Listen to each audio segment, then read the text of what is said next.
Hey everyone, I see the chat room just filling up.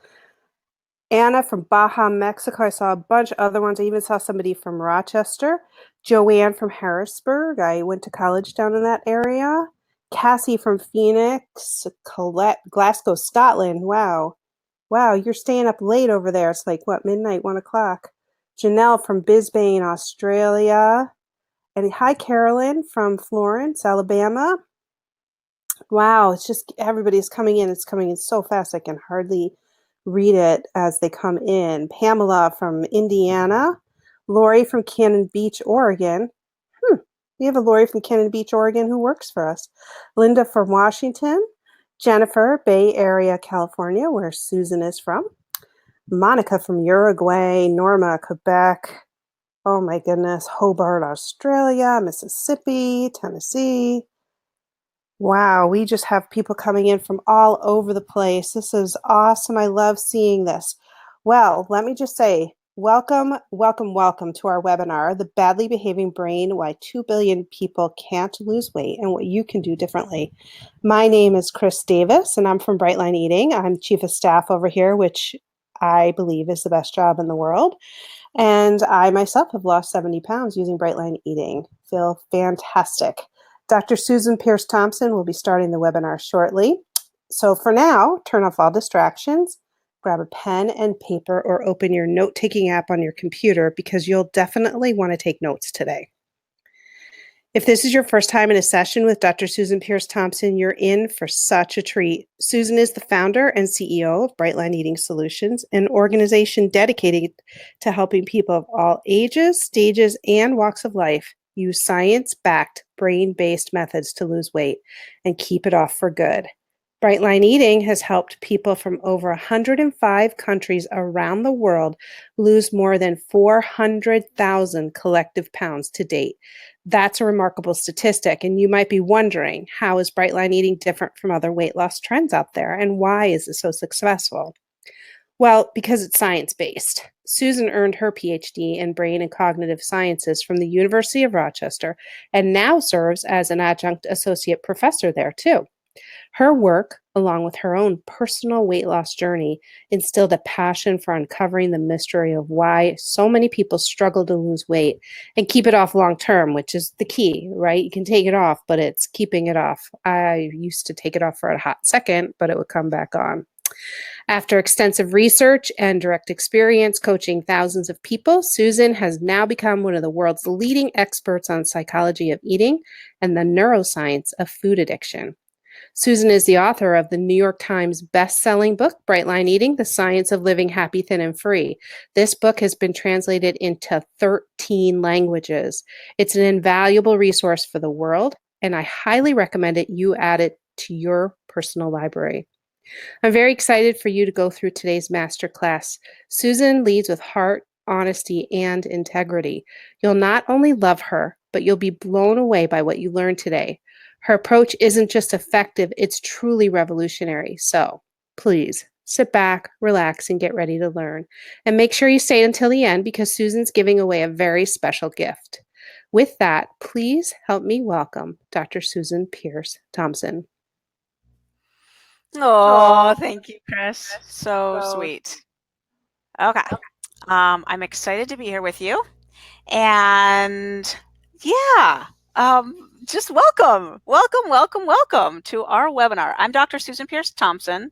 I love you so much, Chris, and thank you for that amazing introduction. She may have the best job in the world, but she doesn't have the best in the world. So just undying gratitude for you, Chris, for everything you do. And thank you all so much for being here today. Thank you for being here today. I just want you to know that I know that your time is valuable, super valuable. And I promise that the information that I share today is going to be well worth your time and energy. And as we get started here, I want to let you know something that I'm about to do. I am about to silence the chat thread. And there's a reason for that. The chat thread is mildly addictive. I don't know if you've noticed that. I mean, it's fabulous. That's why it just pulls your eye to it. And not only is it, a good idea to actually be paying attention to the webinar while it's happening instead of reading the chat thread, There's additional research that makes me decide to mute the chat thread when I do a webinar. And that's research showing that when we task switch, when we switch back and forth between two things, not only does it decrease our ability to do either thing well, it also kills our enjoyment. Like if you ask people how they're feeling, what their mood is, what their happiness level is while they are task switching, they're miserable. Their mood is very low.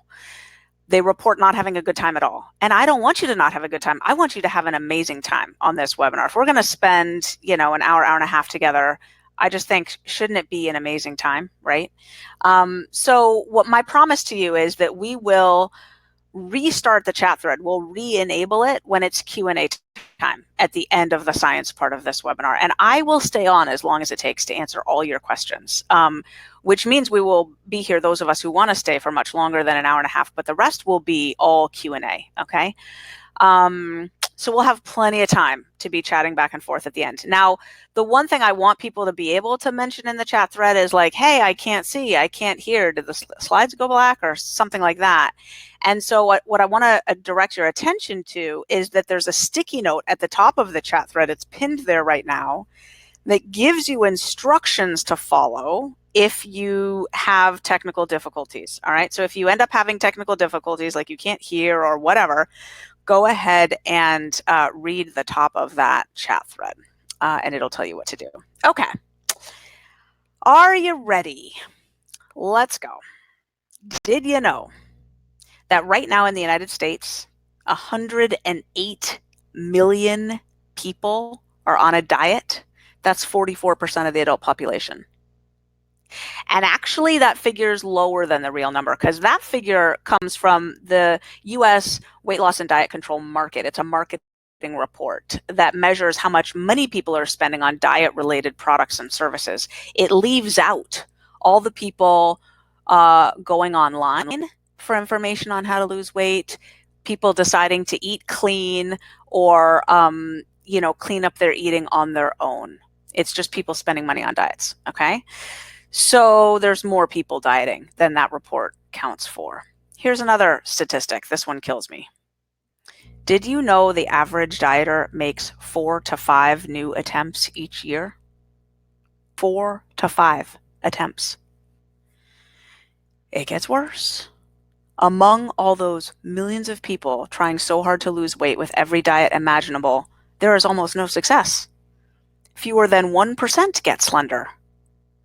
It's actually more like 1/3%, actually. A recent thing published said 1 in 210 men and 1 in 124 women in any given year. Not much. And of those who do succeed, almost all will regain that weight, most or all of that weight. Wow. These are discouraging statistics, aren't they? People are hitting a brick wall when it comes to weight loss. Well, today I want to share why this is happening, and I want to give you some insights, some information, and some tools to help encourage you and put you on the right path to losing weight and keeping it off for good. I'm going to show you how your brain is preventing you from losing excess weight. You'll also learn why it can be so hard to stop eating certain foods. You'll also learn why willpower cannot be relied on for weight loss. A lot of people feel like they know the foods to avoid when trying to lose weight, but over time they find themselves sabotaging their best interests, and they feel helpless to make the right decisions day in, day out over time because their willpower keeps failing them. Can you relate to this? So let's talk about willpower real quick. Did you know that willpower alone is not enough to help you lose weight? That those that rely on it will fail pretty much every time? I'm going to explain why this happens and how you can avoid this common mistake. And finally, you'll learn how the brain can be rewired for weight loss success. Again, all of the information that I share today is grounded in research and science, but it's not only based on what I know as a cognitive neuroscientist and a psychology professor for many years who got tenure and taught a college course on the psychology of eating. It's also what I've learned as a formerly obese person who tried herself every sort of diet in the world. Well, every diet I could think of, every diet that crossed my path, I tried it back in the day. The method I developed works since then, and there are literally tens of thousands of people successfully doing bright line eating around the world who prove it every day. Now, one thing I want to say up front is that I want to make sure, Chris mentioned this, I want to make sure that you stay on until the very end of the webinar. Why? Because I have a free gift for you. And you only get it if you stay till the end. It's shameless. I'm dangling a carrot. Yes, you must stay to the end to get it. It's one of my most controversial and groundbreaking reports, and it's called Why Exercise Won't Make You Thin. It's the science that explains why exercise won't make you thin. It will explain why exercise actually hurts rather than helps your weight loss efforts, believe it or not. And believe me, you don't want to miss that. Okay, now I'm not going to go on and on and on, but since we are spending a little time together, I want to share a tiny little bit about myself. This is me with my husband and our 3 daughters. Left to right, that's Alexis, and then my husband David, and then Zoe in the middle, and Maya. Little Maya with her tongue out.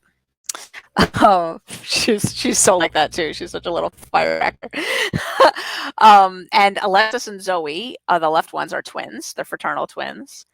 I currently live in upstate New York with my family when I'm not busy traveling the world to speak and lead events.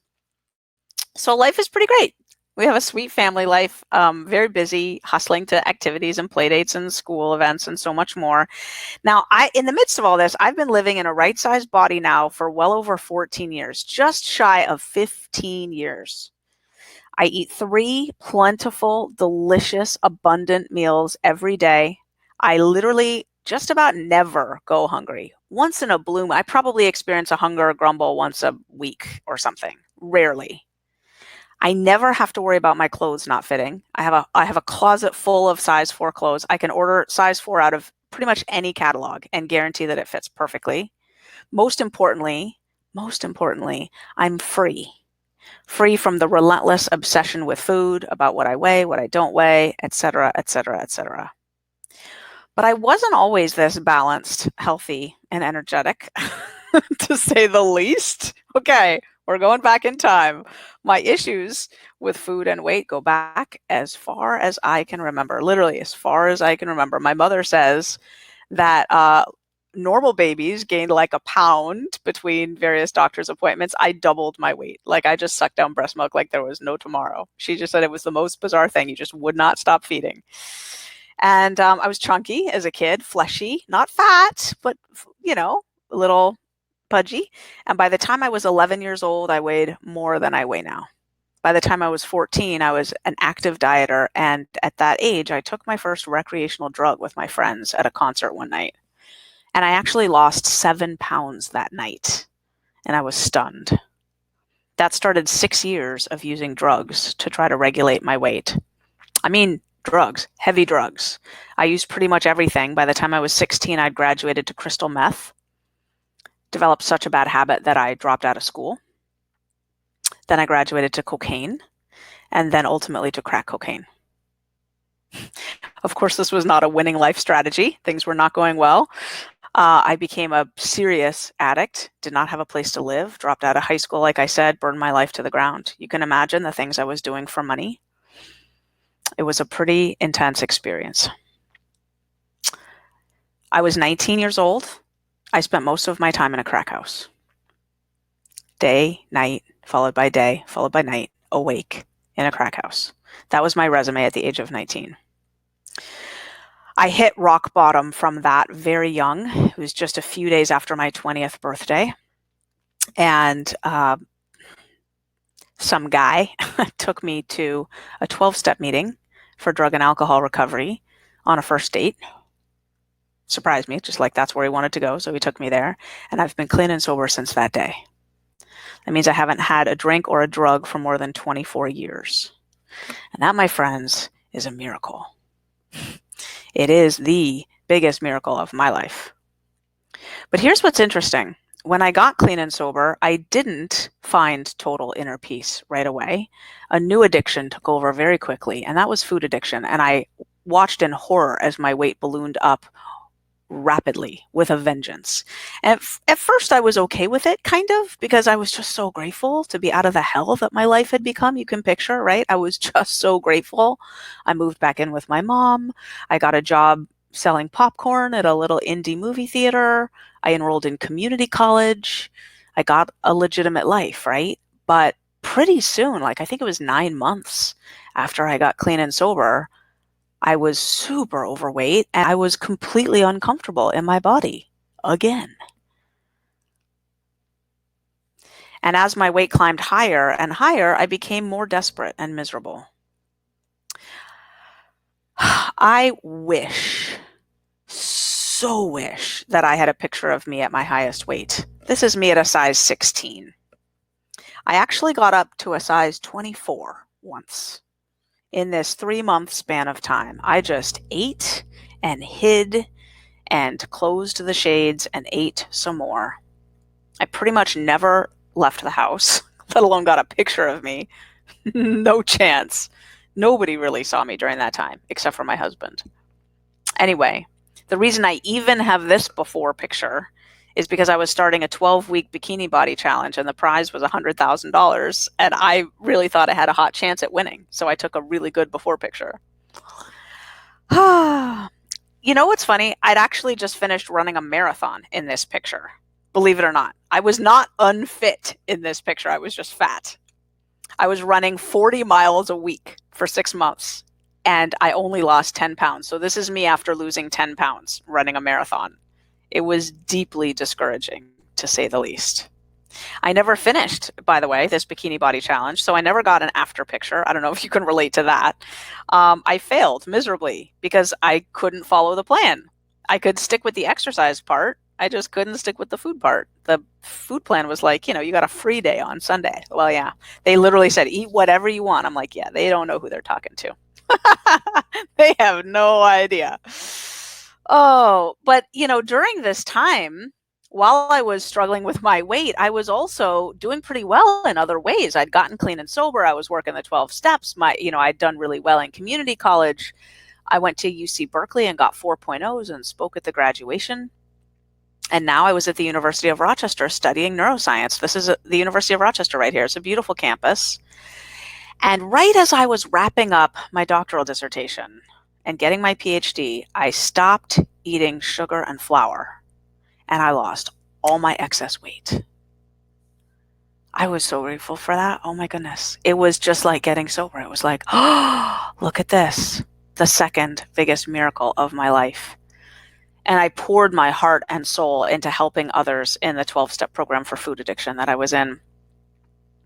Over time, as I became a tenured psychology professor and started teaching my college course in the psychology of eating, I came to realize deeply that we needed to understand, collectively we, like society, right, needed to understand the science of what was going on as well.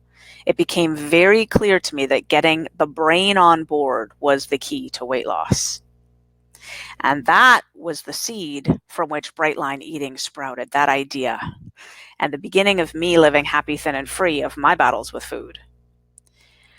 Bright Line Eating started by mistake in 2014. I just got the idea to write a book. It came in my morning meditation. But in order for a book, and actually the name Bright Line Eating came in my morning meditation. It was literally like a booming voice. Write a book called Bright Line Eating. I'm not trying, I'm just saying, that's what happened to me. I'm just saying, I was sitting there minding my own business on my meditation bench, and that's what happened.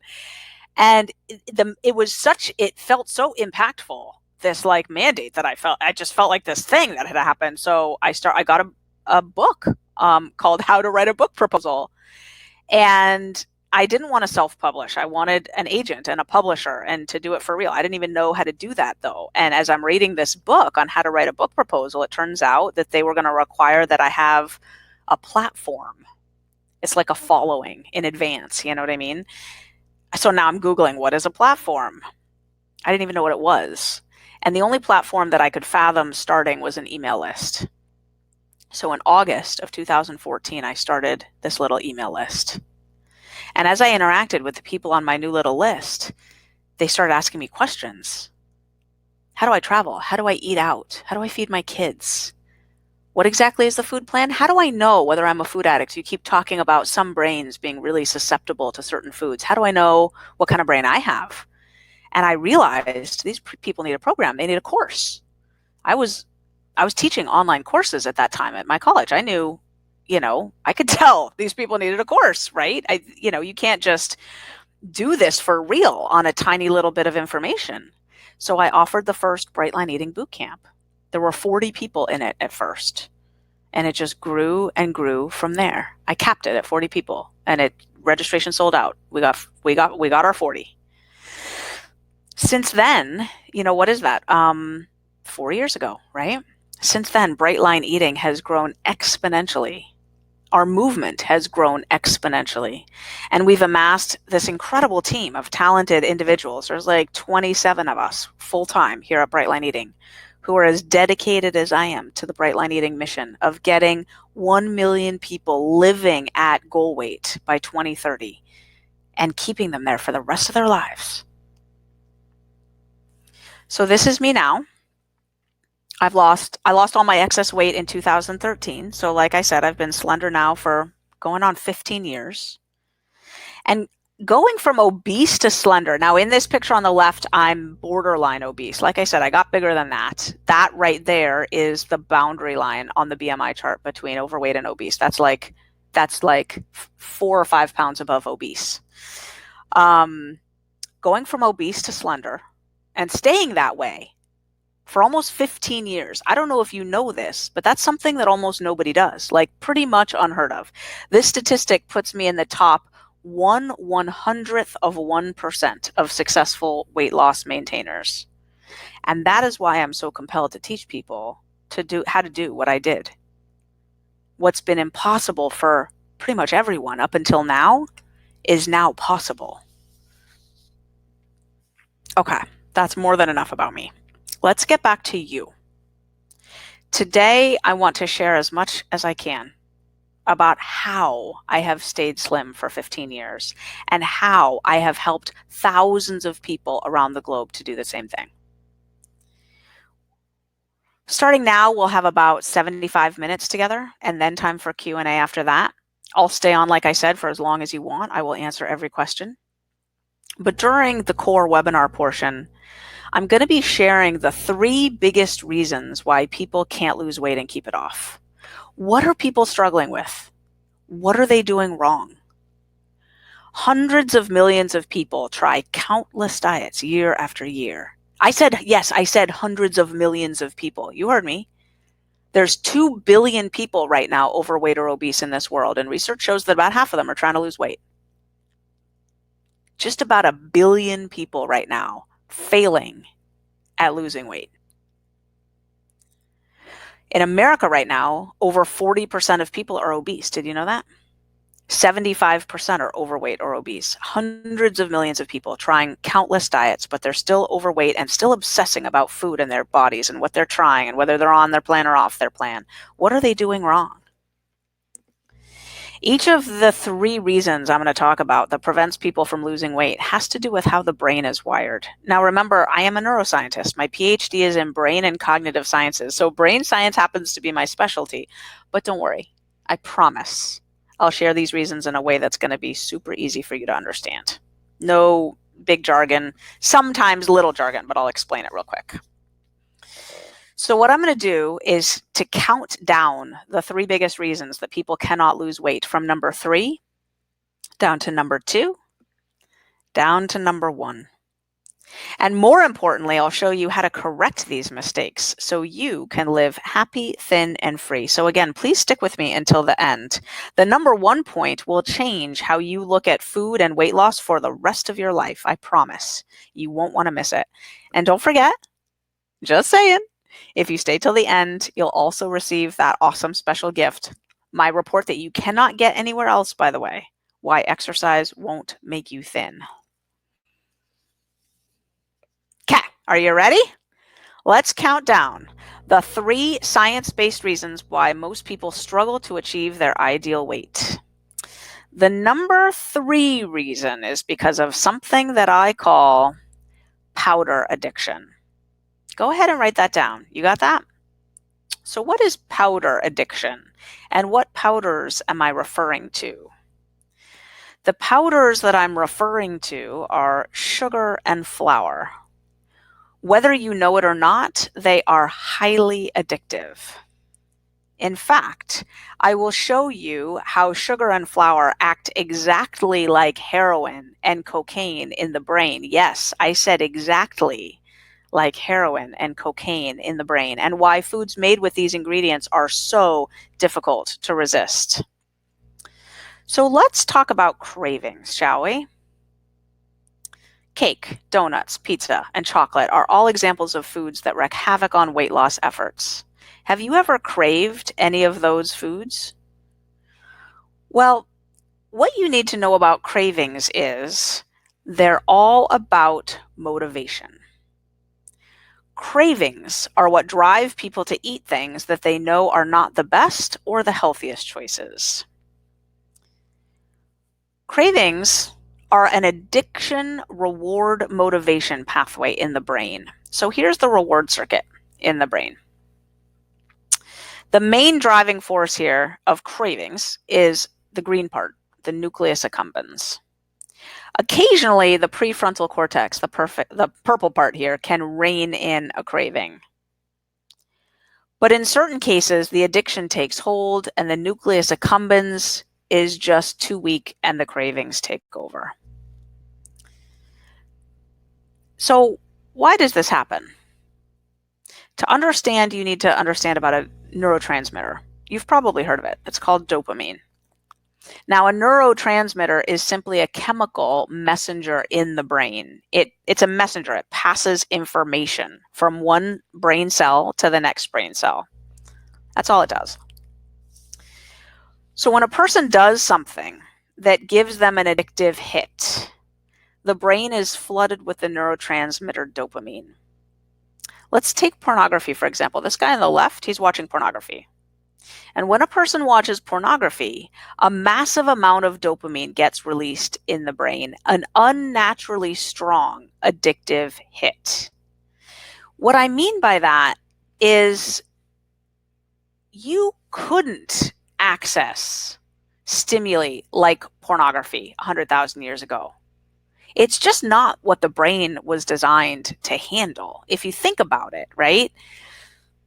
Back in the day, when people were living in tribes, if you were trying to observe someone else's sexual activity, you'd have to be pretty far away and kind of hiding, right? Like, you're not going to be up close. There's not going to be as much rapid fire changing of imagery, nothing as graphic, right? There's no way to get that kind of stimulation. Just no way. It's completely unnatural. In the same way that donuts are unnatural, right? Like, think about the foods that you could potentially get access to 100,000 years ago. Maybe you're able to get a little honey away from some bees occasionally, right? Or mainly, if you're lucky, it's berry season and the berry bushes are full and ripe. Like, nothing with a kind of potency as a donut. Like, no way. The dopamine receptors just get blown out with this strength of stimulation. It's unnatural. And when they get blown out, they downregulate, meaning they become less responsive and less numerous. So what I'm telling you is that eating something like donuts is very similar to the brain, to watching pornography. Really. And when the brain is hit with excessive dopamine over and over again, over time, the neural pathways begin to rewire. Now, this would be fine if we planned to keep pummeling the brain with dopamine. Meaning, if a person keeps eating donuts regularly, they'll feel fine. I mean, they won't be healthy. They'll start to feel terrible that way pretty soon, but they'll feel fine in general, mood-wise. The problem begins when the excessive pleasurable stimulus is taken away or you're not consuming it frequently, because the brain can't generate a big enough response from the naturally occurring dopamine anymore. The brain enters a dopamine depleted state. Nothing feels good. Everything is itchy and uncomfortable, not okay, and boom, cravings hit. Now, what people, generally speaking, don't understand is that the addict actually isn't using to feel high. The addict is using to feel normal, just to get a little relief for a bit, to get back to baseline. Now, these withdrawal symptoms from sugar and flour are just like the withdrawal symptoms from hard drugs like cocaine and heroin. And think about this for a minute. I speak from experience. Do you personally know anyone who used to spend days upon days in a crack house smoking crack? Who could tell you from personal experience that the withdrawals feel just like the withdrawals from stopping eating sugar, that the cravings are the same, and that quitting processed foods like sugar and flour is harder than quitting crack cocaine? I share those things with you from experience.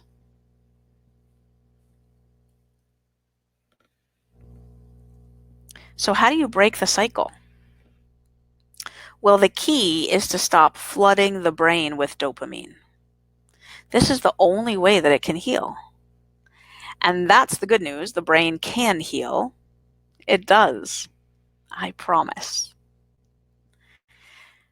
So what does a person do if they're committed to stopping the flood of dopamine? The answer is simple. Stop eating the foods that create the flood in the first place. And the key to this is knowing what foods flood the brain with dopamine. The foods that flood the brain with dopamine are sugar and flour. Remember these? Sugar and flour are drugs to the brain. Yes, actual drugs, for real drugs. And to illustrate the point, I want you to think for a second about what drugs are.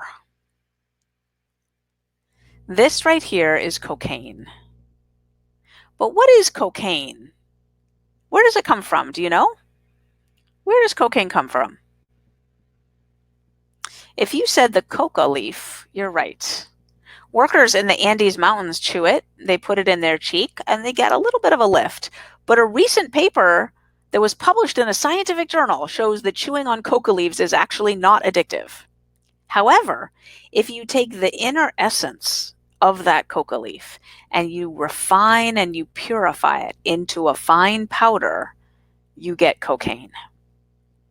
It's the refining of the substance that creates the drug. And does anyone know what this is? If you said heroin, you're right. Heroin comes from the poppy plant. Now you can sit in a poppy field all day long and eat poppies and not get high, not get addicted, not get high. You will actually fail a drug test for opioids, but you won't get addicted and you won't get high. However, just like my previous example, if you take the inner essence of the poppy plant and you refine and purify it into a fine powder, you create heroin, a highly addictive substance. The refining of the harmless plant is what turns it into an addictive drug. Same with sugar, right? Here we go, another powder. Where does sugar come from? Where does it come from? Lots of places, right? Sugar cane, sugar beets, corn. Fine things. I put beets on my salad every night. I just ate some corn on the cob the other day. Just fine. Harmless. But again, when you take that inner essence and then you refine and purify it into a fine powder, now you have created a highly addictive drug. Now, I don't know if you know this, but if you take rats and you inject them with intravenous cocaine over and over and over and over again till they're quivering, shaking, needy cocaine addicts, and then you let them go a little while without a hit of cocaine, and then you give them a choice between a hit of cocaine and some sugar, and they prefer the sugar. Even in a state of being pre-addicted to cocaine, even rats who've never had sugar before, sight unseen, they prefer the sugar. And it's not just sugar in this form. It'll work with those little pink packets of fake sugar too. They prefer that over the cocaine that they've already been pre-addicted to.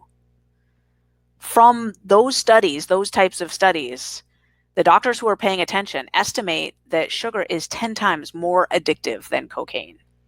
More addictive. Ridiculous. And here we go. Here's our fourth and final drug. What is this? This is flour, right? All the plants that all the varieties of flour are made from are harmless in and of themselves. But when they're refined into a fine powder, they become addictive. So if you think about what can be made into flour, right? What could be made into flour? Wheat, that's the main one. But I'm also talking about rice flour, potato flour, almond flour. Yes, almond flour. Coconut flour. Yes, coconut flour. All the different kinds of flour. It's the same thing when you take the inner essence of that plant and then you refine and you purify it into a fine powder, you've created a drug. I want you to look for a second at how similar that cocaine and that flour are. Is that insane? Like seriously, without the bag and the wheat for context, could you even tell the difference? Crazy, almost identical. Now, I just want to clear some things up. People often talk about gluten and wheat in regards to sensitivities and allergies, such as gluten sensitivity, which affects about 12% of the population, or celiac disease, which affects less than 1% of the population. But I'm not talking about those things. I'm not talking about wheat. It can really be any kind of flour. It's the refining process that makes it addictive. The underlying science behind what's going on is that anytime you extract the inner essence of a plant and you refine it into a powder, when the plant is refined, what you've done is you've exponentially increased the surface area of each molecule being exposed to the digestive enzymes. It's about surface area. What happens then is that the molecules of the food, fructose, glucose, fat, they just flood the bloodstream, and that impacts things like a tsunami, insulin, everything. It creates this dopamine rush, okay? That's the issue. And let's take a look at what that dopamine rush is doing to the brain over time with drugs. These are PET scans of the brain, images. And they show that overeating has the same effect on the brain as drugs. You see the red area on the left? That's a healthy dopamine response to average stimulation. Now, if someone's been doing cocaine, they're a cocaine addict, look in the middle, a normal day isn't good enough. See how there's no red left? There's not enough dopamine there. That person is not feeling good. They need a hit. Now look at the obese brain, even less red, meaning less dopamine, on a normal day. So that person is off to get some donuts. Again, not to get high, just to get normal. Okay, back to these foods. How do you find out what foods people are addicted to? Turns out to be one of the easier problems. You just ask them. You say, what foods do you drive across town in a snowstorm for? What foods do you crave while you're sitting at your desk at work, right? And what we found out after scientists have asked people, just give me a second here, I'm going to drink some sparkly water. My husband is so sweet. I texted him. I was like, bring me some water. He just brought me the soda stream from the fridge. I'm dying of thirst. Give me a second here. And that was a very risky thing to do because now I'm going to burp in front of like 2,000 people. 1,100. Okay, perfect. Well, that's acceptable. Burping in front of 2,000 people is definitely not acceptable, but 1,100, we're just within the limit.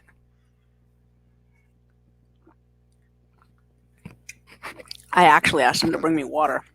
He brought me sparkling water, so he was just trying to play a trick on me. Okay, little burp. Tiny one. Cat. Back to these foods, and I'm sorry that I left these foods in front of you for so long. You're like, Susan, you're triggering me. Take these pictures away, please. Okay. All right. Here's what we found out. We asked people, these are the foods they say, right? Cake, cookies, crackers, pizza, chocolate. It's sugar and flour, right? Okay. So here's a really good question then. Why isn't everyone addicted? Given how brains interact with sugar and flour, and that 80% of the calories in the supermarket have added sugar in them, let alone flour, well, then why aren't we all addicted? And frankly, why aren't we all obese? The answer is that drugs don't affect every brain the same way. Not everyone can get addicted, and I mean even to heroin and cocaine. You don't believe me? Take, for example, a bunch of people being prescribed Vicodin after a back surgery. Vicodin's just like heroin. It's just an opiate, okay? Some of the people will take that Vicodin as prescribed, and they will stop as soon as their pain has lessened. They can't wait to get off the stuff, even after taking it for like a long time, every 4 hours. But other people start to abuse the prescription, and before they realize it, they need more and more Vicodin to feel the same effect. They've become addicted. The reality is there is a range of addictive susceptibility in different brains to all drugs. Research shows there is a susceptibility scale for addiction. Now, I'm going to talk here specifically about food addiction, but it applies to all addictions. The susceptibility scale is on a scale from 1 to 10. Now, research shows that 1/3 of the population is low on the scale, 1/3 is moderate, and 1/3 is high. That's research we did on a representative sample of people. It's also been done in rodents, and it's true for them too, and for all addictions. For those low on the scale, it's not hard for them to stop eating when they feel full. They rarely experience cravings, and they aren't spending much of their time or energy at all on food and weight concerns. They just aren't thinking about it. These people are low on the scale, and they may still, ironically, be overweight. How's that possible? Well, just by eating too much tasty and unhealthy food. It's very easy to do these days, right? Our environment makes it very natural. People who are in the mid-range of the scale sometimes struggle with their food and probably with their weight as well. They're no stranger to cravings, and they may be spending more of their life's focus on food and weight loss efforts than they would like.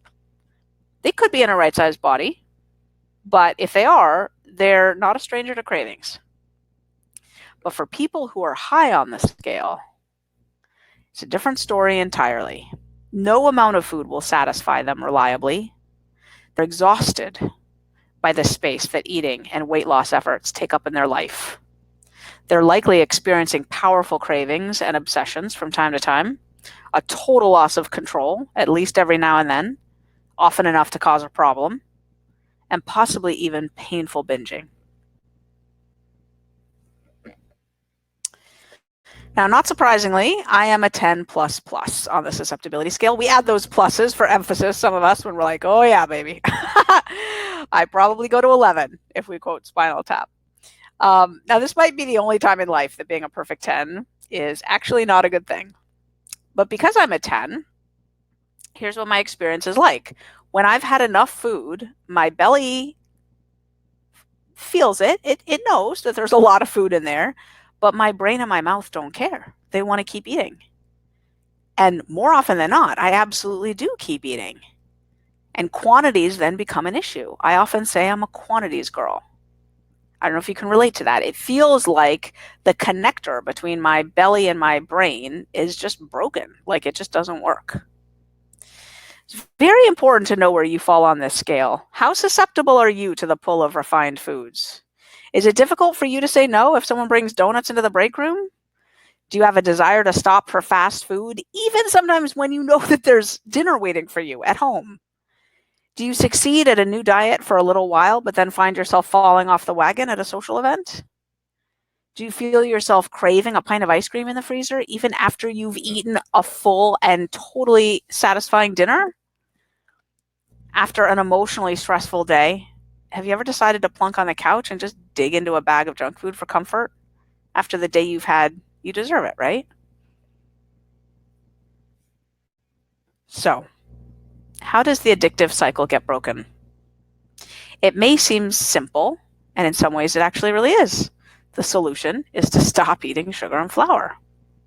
The solution is to establish a bright line for sugar and flour. What does that mean, a bright line? Well, bright lines are clear, unambiguous boundaries that you just don't cross. It's like drawing a line in the sand. It's very much like quitting smoking, actually. If you were to try to quit smoking, you wouldn't have one cigarette every now and again, once in a while. No, you would cut them out entirely. You'd establish a bright line for cigarettes. Now, many people are horrified when I say this. They just can't imagine never eating sugar or flour again. Here's the thing, though. There are lots of other foods. Lots of other delicious, filling, easy options. I love this. Look, Bright Line Bites, hashtag Bright Line Bites. These are the photos that people are posting. But people are so conditioned to go for that quick dopamine rush. Here's something I want you to try. Right now, think about the food that you ate yesterday or even just earlier today. How many of the foods contain sugar or flour, or both? It's not about judgment. This is about awareness. Most people don't realize how much sugar and flour they're eating. So awareness is the first step to eliminating it. Later in the webinar, I'll share a few strategies for cutting out sugar and flour entirely. But for now, let's move on to big reason number 2. Are you ready? The second biggest science-based reason why people struggle to achieve their ideal weight is likely something you've never heard of before. Well, unless you've read my book. It's called insatiable hunger. You know what insatiable means, right? It means it can't be satisfied. Now, when I say insatiable hunger, I'm not talking about, oh, wow, yeah, I haven't eaten all day and that was my tummy just grumbling. Not that kind of hunger. I'm talking about this weird kind of hunger where after eating a full dinner, someone will decide to sit on the couch with a bowl of popcorn. And if that's gone, maybe get up and go to the freezer for some ice cream. Now, this is an entirely new kind of hunger, evolutionarily speaking. Our ancestors did not experience it. It's a super weird kind of hunger because, get this, it's not satisfied by eating. So why is this happening? Why can't people stop eating? The answer to why this is happening, this insatiable hunger, has to do with these guys right here, these little rats. And it has to do with a hormone called leptin. These rats are about to explain this critical piece. But first, what is leptin? Leptin is the hormone that tells the brain, I'm not hungry, and I feel like exercising. Don't we all just need a little bit more of that hormone? Doesn't that sound awesome? It's the hormone that makes us go get active, to take all the fuel that we just consumed and use it to ensure our survival. Like, go do something productive, something that will allow us to survive and thrive. Go build a hut, go find a mate, go kill a wildebeest or something so you can eat tomorrow, right? So back to these rats. This little guy on the right, that normal rat, he's got plenty of leptin. The rat on the left, this guy right here, he happened to be born without the gene that makes leptin. He's got no leptin at all. His body can't make it. So his brain, his little brain, it never gets the signal. I don't want any more food. I'm full and I feel like getting moving. Never gets that signal. The only way to get this big guy right here to move at all is to move his food trough to the other side of the cage, and then he will waddle over there and plunk down and keep eating. However, researchers discovered that if you give him leptin injections, he will start running around on the hamster wheel, lose entire interest in food, and get thin really quickly. He'll be back to this guy like in a blink. Researchers, not just researchers, but pharmaceutical companies got super excited when this was discovered in the mid-1990s. And they started, trying to patent different combinations of leptin, and they started injecting people with leptin. They even put it in pills, and it didn't work at all. Not one little bit. And so they said, well, wait a second. Aren't fat people fat because they don't have enough leptin? They can't have much leptin. Like, really, right? It turns out it's the opposite. they decided to check whether people are even leptin deficient to begin with, and it turns out people are not. We're not like the fat rat. We have the gene that makes leptin. In fact, the fatter a person is, the more leptin they have, which actually makes sense because leptin is a hormone that's released by fat cells when they get nice and full and plump. It's the thing that circles back to the brain and says, we have enough fat stores on board, you can stop eating now, and again, use this fuel to do something good. Go get moving. So the problem is that for people who have trouble losing weight and keeping it off, their brains can't detect the leptin in their bodies. The brain can't see it. Why can't the brain see it? Because it's being blocked. And when leptin is being blocked, that's called leptin resistance. Individuals with leptin resistance experience that horrible, persistent, insatiable hunger. The signal to stop eating just never comes. The brain just can't see it. Now, scientists figured all this out in the mid-2000s, the leptin resistance piece. And pretty soon after, they figured out what was blocking the leptin. And it turns out that it's insulin. People who flood their bodies with insulin by eating sugar and flour create an environment where insulin starts blocking leptin. And when that leptin is blocked, forget about it. The urge to move is gone. The urge to eat never goes away. Now, I'm not talking about the spike in insulin levels that come after eating a cookie. What the research shows is that baseline insulin levels have been rising dramatically in the current population. Baseline. In fact, they're roughly twice as high as they were in the 1970s. Baseline. Overall, baseline insulin levels are at an all-time historical high in developed countries. Even in our kids, baseline insulin levels are doubling just through the grade school years. It's horrifying. And without our knowledge, we're setting up a lot of our kids for type 2 diabetes. In fact, the research shows that a third of the kids alive right now are going to have diabetes in their lifetime. A third of US kids, unless a significant shift happens. This is horrifying. I think about this all the time. I've got 3 little kids. So what do we do about it? The key is to stop insatiable hunger by dramatically lowering baseline insulin levels. Okay, how do we do that? Again, the answer is to use bright lines. Remember these? Bright lines are clear, unambiguous boundaries that are never crossed.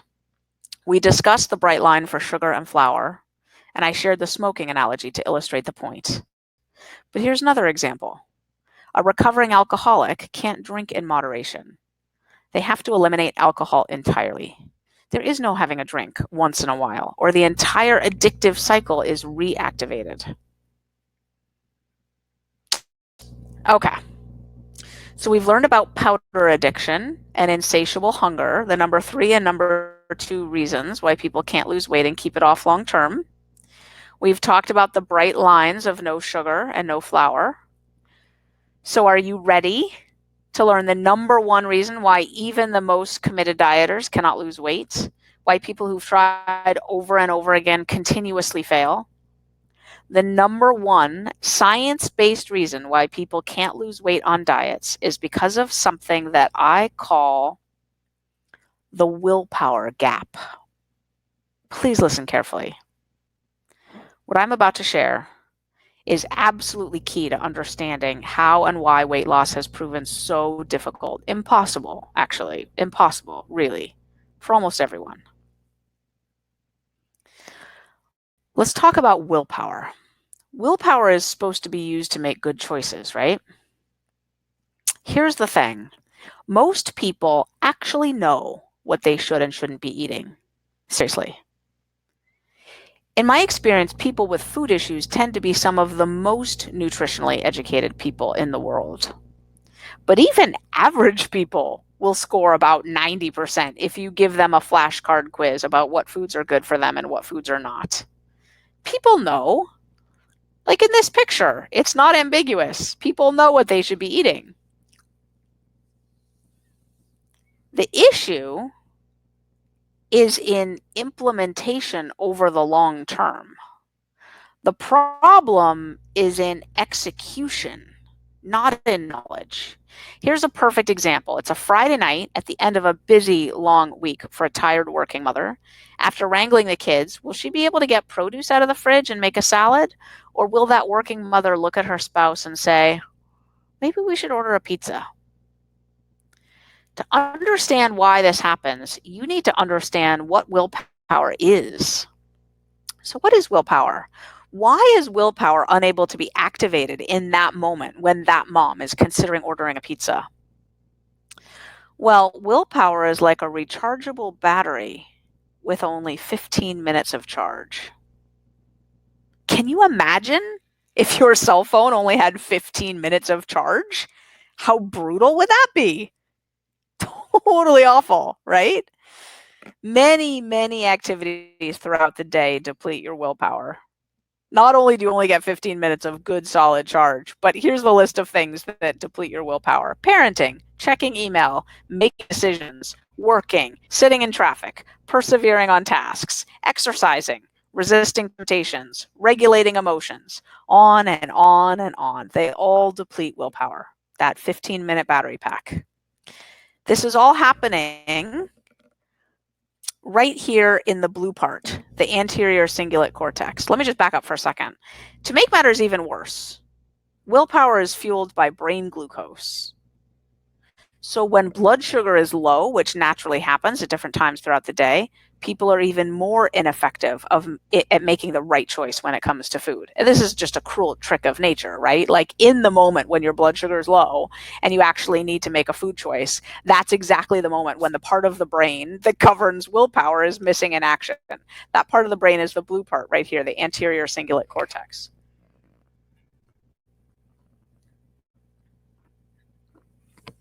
You can probably hear me gulping really loudly, huh? That's funny. So this is the part of the brain that just craps out when the willpower battery is low. Here's the weird part. The part of the brain that governs willpower is the part of the brain that can become the most sluggish part of the brain. Like when it just gets tired, it just things just hardly move in there at all. Just signals just don't pass from one neuron to the next. It just like grinds to a halt, this part of the brain. It's just this freakish thing. So that's the part of the brain we're relying on to execute our intentions, our really good intentions and all of our new knowledge when we start a new diet. Yeah, good luck with that. So everyday stressors, all of them, tax willpower. And then, boom, the anterior cingulate cortex grinds to a halt. And then people fall into this huge gap between what they promised themselves they'd be doing with their food and what they're actually doing with their food. Look at it this way. Let's say you've had a long, stressful day at work and you know there's no food in the house, right? So you stop at the grocery store on the way home. But instead of picking up healthy ingredients to make a meal like you know you should, the prepared meals section pulls you in. Boom, you end up buying Chinese food. Again. So what's the fix? How can falling into the willpower gap even be avoided given the lives that we live today, right? It's not like people can completely eliminate all the stress from their lives or even reduce it significantly. I don't even want you to try to do that. Stress is necessary. What am I trying to tell you to do, right? Otherwise, stop checking email, stop taking care of your kids, stop having any kind of meaningful relationships lest you have arguments, stop doing meaningful work. It's too stressful. Can you imagine?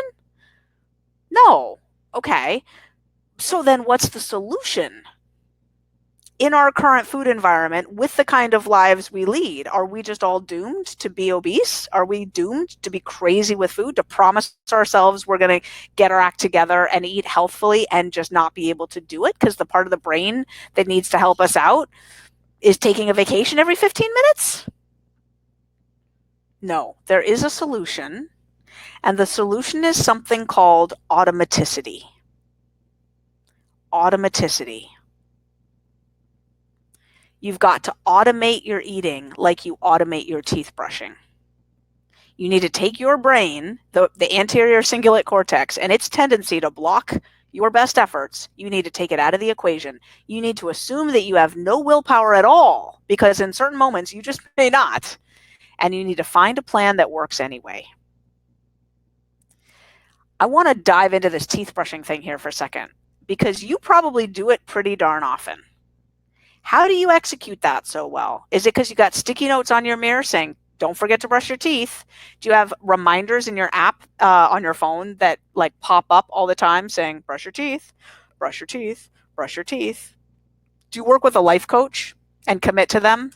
You know, this is the month. I'm going to brush my teeth twice a day, every day this month, and then track it and then report back to them. My guess is that you do none of those things. And yet you're probably a better toothbrusher than you are just about anything else in your life, would be my guess. If you look at consistency, right? How are you so good at that? Well, I'll tell you one thing, you're not using the anterior cingulate cortex to do it at all. There's no willpower involved. You're not using sticky notes. You're not reporting to a life coach, because toothbrushing is completely automated. It's governed by an entirely different part of the brain, the part of the brain that automates and executes automatic behavior sequences. What if you recruited that part of the brain to govern your eating habits? What if you said, you know what? I want you to be in charge of me eating oatmeal and blueberries and nuts every morning for breakfast. How about that? Right before we brush our teeth. Why don't we just do it that way? How does that sound? Okay. Now, this is the most important part of this whole lecture. This is it right here. Automaticity is the key to lasting weight loss. You know what to eat. Let's get real. You just don't know how to do it. You don't know how to execute over the long term. Eating needs to become as automated as brushing your teeth. This is the only way to take willpower out of the equation. And in a moment, I'm going to show you exactly how to do this. Okay? For now, let's review what we've learned. The 3 reasons why people can't lose weight and keep it off are powder addiction. Sugar and flour act like drugs in the brain, so they have to be eliminated entirely. Next up, insatiable hunger. People are eating foods loaded with sugar and flour, which flood their bodies with insulin. Insulin blocks leptin, which creates insatiable hunger, this kind of hunger that isn't satisfied by eating. And finally, the willpower gap. Willpower is like a battery with only 15 minutes of charge, and it's constantly being depleted. So when it comes time to make a healthy food choice, you fall into the gap between what you know you should eat and what you inevitably do eat. So now that you know these reasons, what can you do about them? I want you to listen carefully. This is super exciting. I'm going to go really deep now and teach you exactly how to get your brain working for you when it comes to weight loss. Are you with me? Okay. All right, but before we start this part of the webinar, because we've been sitting for quite a while now, I want you to just get up for a second with me, will you? Let's get up and just move for a second. Just stretch before we tackle this next section. Literally, come on, stand up. I'm standing up. I just stood up. Can you hear me? Okay. Stretch, jump, touch your toes. Oh, yeah, that feels good. Wow. Oh, long day. I took off my big platform heel sandals and put on my bunny slippers right before I started this. I'm in my slippers. It feels so good. A little bit more water.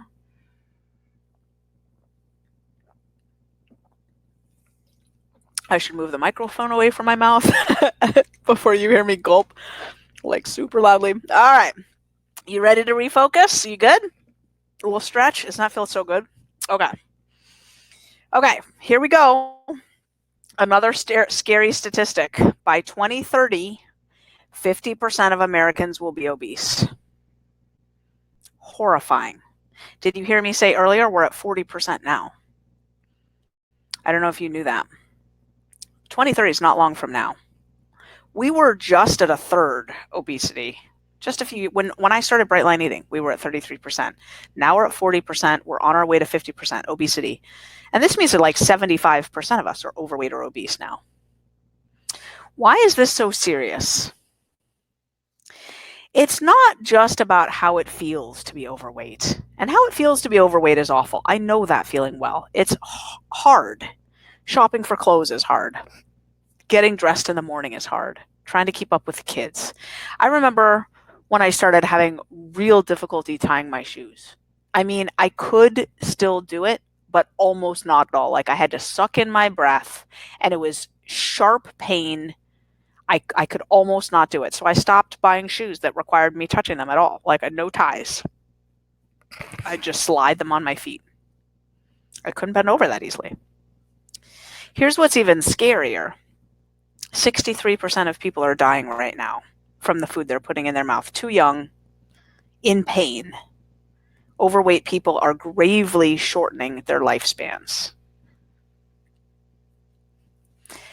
Now, I'd like to tell you a story about my friend, Lyndon Morris Del Rio. Lyndon works for me now. Lyndon was at 188 pounds at her highest, and like me, she has no pictures of it. This is not a picture of her during that time. This is probably her in her 160s or something. Lyndon is one of the smartest, most motivated people I know. But she just couldn't lose her weight. She tried an endless number of diets, and she was thoroughly disheartened and disillusioned. She honestly felt like a fraud in her life and a failure. Every day, she would go to sleep at night promising that the next day she was going to eat right. It was going to be different with food. And she never did. Even though she'd started experiencing potentially fatal heart events on a regular basis, and they terrified her. Okay, hold that thought. We're going to come back to Lyndon's story in just a little bit. So here's the thing. It's not just about weight and the serious health consequences of being obese or overweight. The thing is that plenty of slender people struggle too. In fact, our research shows, and research from the Yale Food Addiction Lab backs this up as well, that 22% of slender people qualify as full-blown food addicts. How are they slender if they're full-blown food addicts?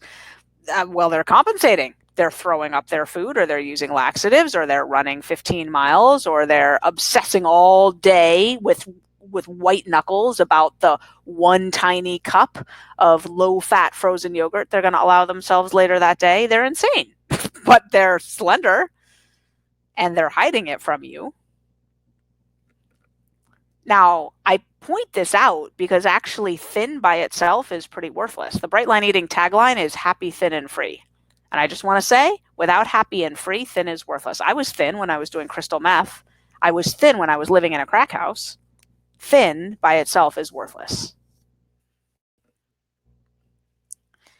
And how much time are we collectively spending thinking about all this anyway? How much time is someone who spends their time planning and executing 4 or 5 new weight loss attempts each year? How much time and energy does that take up, right? What we've eaten or not eaten, whether we're on our plan or off our plan, how many calories, how many miles, macros, what percentages, how many pounds, how many inches, how many reps, how many sets. There are so many better things to be thinking about. Like, how about the contribution we want to make to this world, the people in our lives, and how we want to give to them? Our grandkids, our kids, our friends, our hobbies, our work, the meaning in our lives, the good things that we could be doing, right? I mean, what would you do with all the mental and emotional energy that was tied up with worrying about your body and your weight? And really, isn't anything preferable to thinking about food and weight constantly, or just holding yourself back from living your full life? What are the things you're not trying or not doing? I put out a vlog a couple weeks ago about this woman, Joni. She gave up a son for adoption 51 years ago. She's in her 70s now. And when her weight crossed above 300 pounds, she stopped looking for him. After she gave him up for adoption, she tried for years to find him. But then her weight crossed above 300 pounds, and she thought, why am I trying to find my long-lost son? I wouldn't want him to meet me now. And she stopped. She started Bright Line Eating. She lost 90 pounds. She's still losing. And after she lost 90 pounds, she thought, I think I'll try to find my son again. And the moment she started looking, she found him. And they just met a couple Saturdays ago for the first time. And he gave her a necklace at that first meeting, a little silver necklace with a silver bar that would go at her throat that had a bunch of numbers on it. And those numbers were the latitude and longitude of his house. And he said, "Mom, I never want you to lose me again."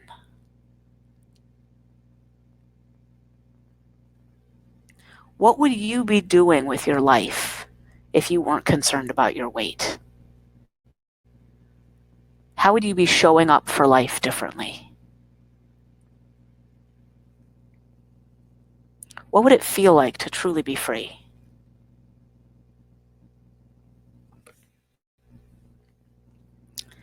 The honest truth that I've found in my years of experience is that it's almost impossible to figure out a solution without the proper tools.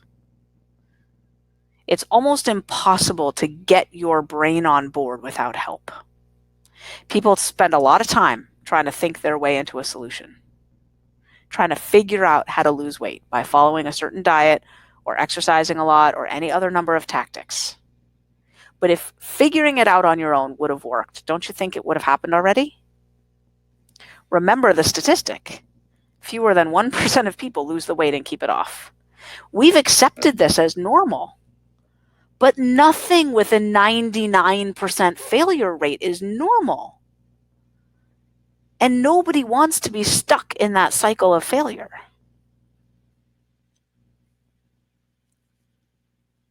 These pictures don't capture the pain that I was in. I used to lie on the floor and cry, curled up in the fetal position on my side with a journal, with tears splashing down onto my journal, writing letters to God saying, "You took away the drugs. I am free from that. Why am I still enslaved to the food? Why can't I stop?"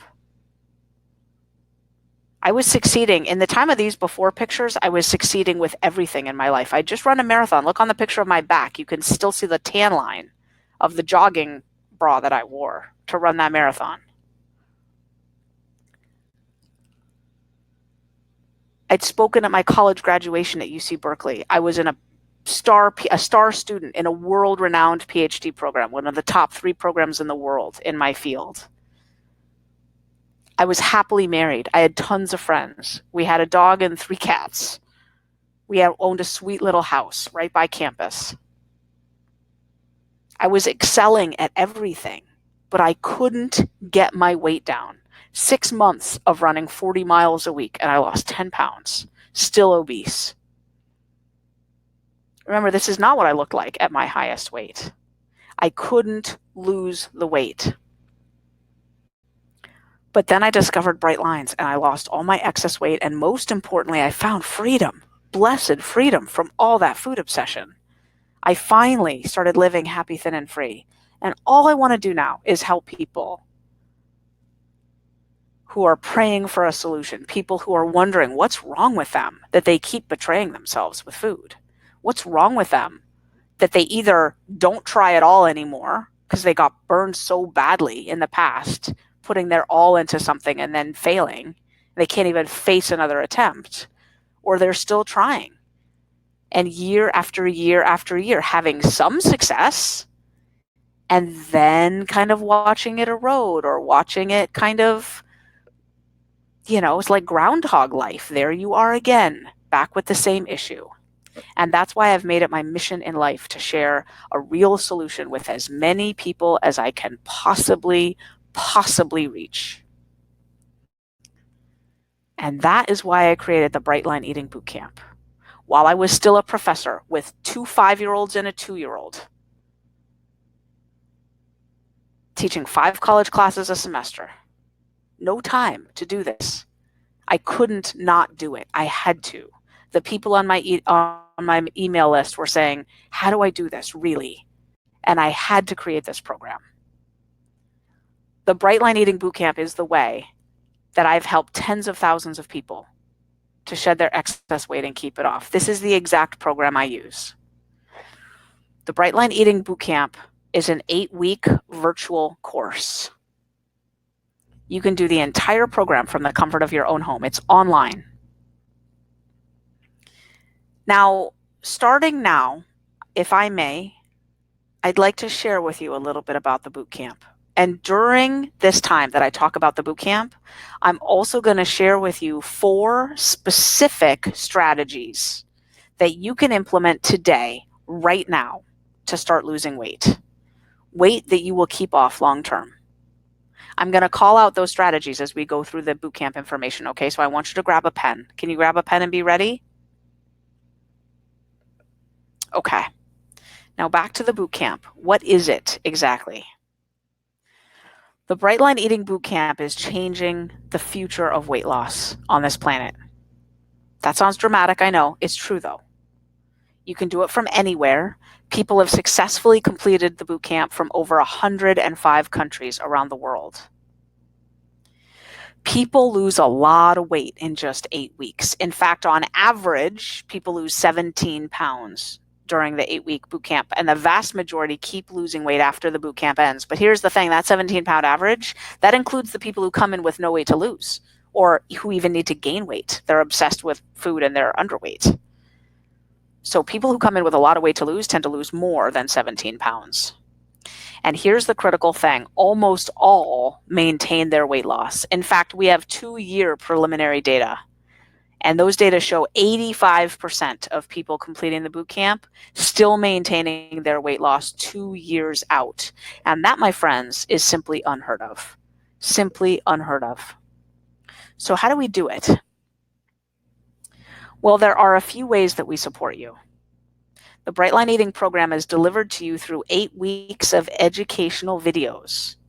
In the boot camp, I've distilled my years of education into the most potent bits of information that will help you set up the habits you need to catapult you into your right-sized body. This is information that I taught in my college course on the psychology of eating, and I don't teach that college course anymore. There's no way to get that information except through the Bright Line Eating Bootcamp.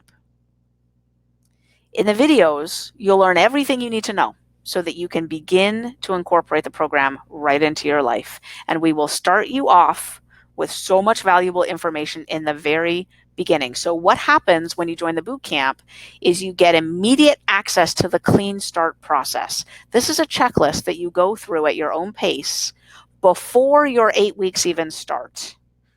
And you have say over when you click the button to start your day 1. Okay, which means that if you don't want to start until next week or the week after or the week after that, you have control, because the first thing you get is the clean start process, and then you click to start your day 1. So you could register today for the boot camp even if you don't intend to start for a little bit. That's actually fine.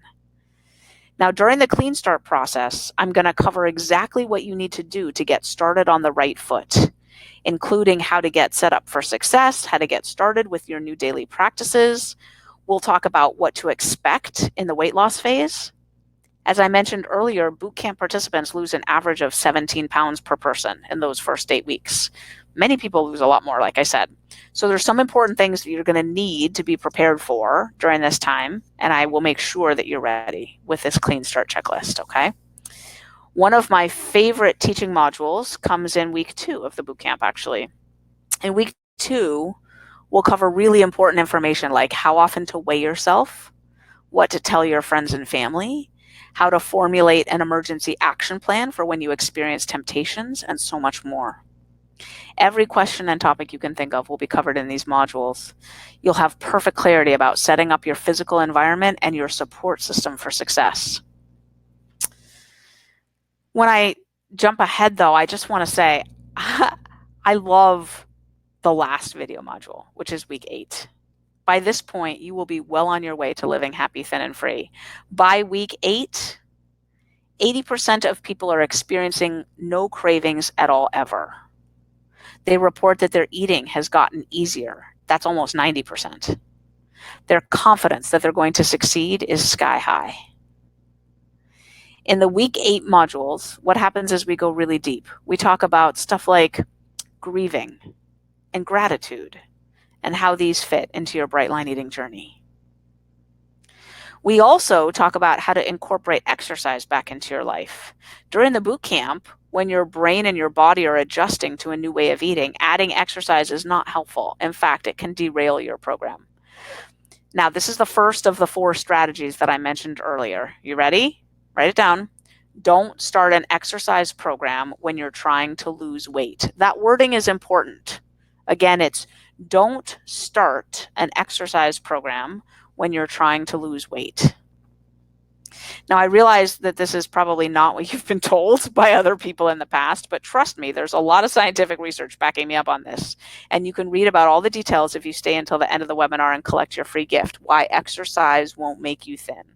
But for now, suffice it to say, in week 8 of the boot camp, we talk about reincorporating exercise if you want to. In addition to the video modules, you'll get so many other systems to support you. Let me just go through them really quickly here. One of the essential things you'll get as soon as you join the bootcamp is called the Rapid Release Weight Loss System. This is the exact system that I personally use to lose 60 pounds in 6 months back in 2003. It works for people who are diabetics, gluten-free, plant-based, nutritarian, paleo, keto, any eating approach you can think of. There's literally nothing we can't work with. Unless your doctor is telling you to eat cookies every night, that won't work. Just kidding. No doctor says that. Do you remember how I mentioned the importance of automating your food and how knowing what and when to eat is critical to avoiding the willpower gap? I want to take you back now. Remember when I was talking about the willpower gap, I said this is the most important thing. I said I would go back to it later. Okay, here's that time. This is strategy number 2. Okay. Automaticity is the key. And the key to automaticity is having categories and quantities of food that make up your food plan. A category is like protein, vegetable, fruit, fat, grain. Those are categories. And then quantities, 6 ounces, 4 ounces, 1 piece of, an apple. That is automatizable, it turns out. Counting calories, counting macros, not automatizable. Okay? Now, this rapid release weight loss system has already figured it all out for you. It gives you the categories, the quantities, exactly how. Hundreds of thousands of people now around the world have used this plan to shed their excess weight. Okay? And if you want to know exactly what you should be eating and when for optimal weight loss and achieving automaticity, this is it. If you want to figure it out on your own, you're going to have to figure out with categories and quantities of food, not calories, not macros. Okay? And eventually, with the rapid release weight loss system, you won't be thinking about what to eat at all. It'll be automatic, like brushing your teeth. In the boot camp, you also get live group coaching. These customized care weekly group coaching calls are live, and you can submit your questions in advance so you can get help on the call with anything that comes up during your weight loss journey, and they work whether you can be there live or not. All the calls are recorded in case you need to miss one or in case you want to go back and listen again. They're also varied in terms of when they're presented, so there will always be calls that work in your time zone no matter where in the world you live. There is such value in hearing other people's questions, even if they're not your own, because they will often bring up issues that you realize then that you've been facing too. Next up is the online connection and conversation community. And in my opinion, this piece is the best part of the Bright Line Eating Bootcamp. It is the best. We provide participants with a private online support community that is available 24/7. Our online connection and conversation community is second to none. If you've been in the BLE Food Freedom Fest Facebook group, you've experienced a taste of that. If you're not in the group, you can join it now. It's an open group, but it's closing. Friday night at midnight, we start to dismantle that group. It's going to take us maybe 12 hours or so to do it, okay? Something like that. It's going to take a few hours. I forget how long. I need to talk to my team. We need to actually remove people one by one. That's going to be kind of crazy, but if you've been in it, it's been open now for a couple weeks, right? So If you want to go check it out quickly, it really gives you a good sense of what our online connection and conversation community is like. The name of the group again is BLE Food Freedom Fest 2018, and you can find it on Facebook. The very best way to handle temptations that come up is to lean into your bootcamp online connection and conversation community. Remember when we talked about willpower? Okay. And how you can't rely on it? Remember that part? To make good choices? Here's what works. What you can rely on in the moment to restore your willpower, to give you back a little bit of charge. It's like having one of those little devices that like carries some charge and then you plug your phone into it when your phone's about to die. The equivalent of that is the online connection and conversation community. Research shows that just a little bit of social support at the right time literally replenishes your willpower in the moment. That's your third tip. You got that? It'll also work if you text a friend, if you call a friend, if you're at a party, you can step into the bathroom. Even, if you're surrounded by sugar and flour foods, you can always send a quick text to somebody who's supporting you, who's willing to support you, right? Reach out for social support.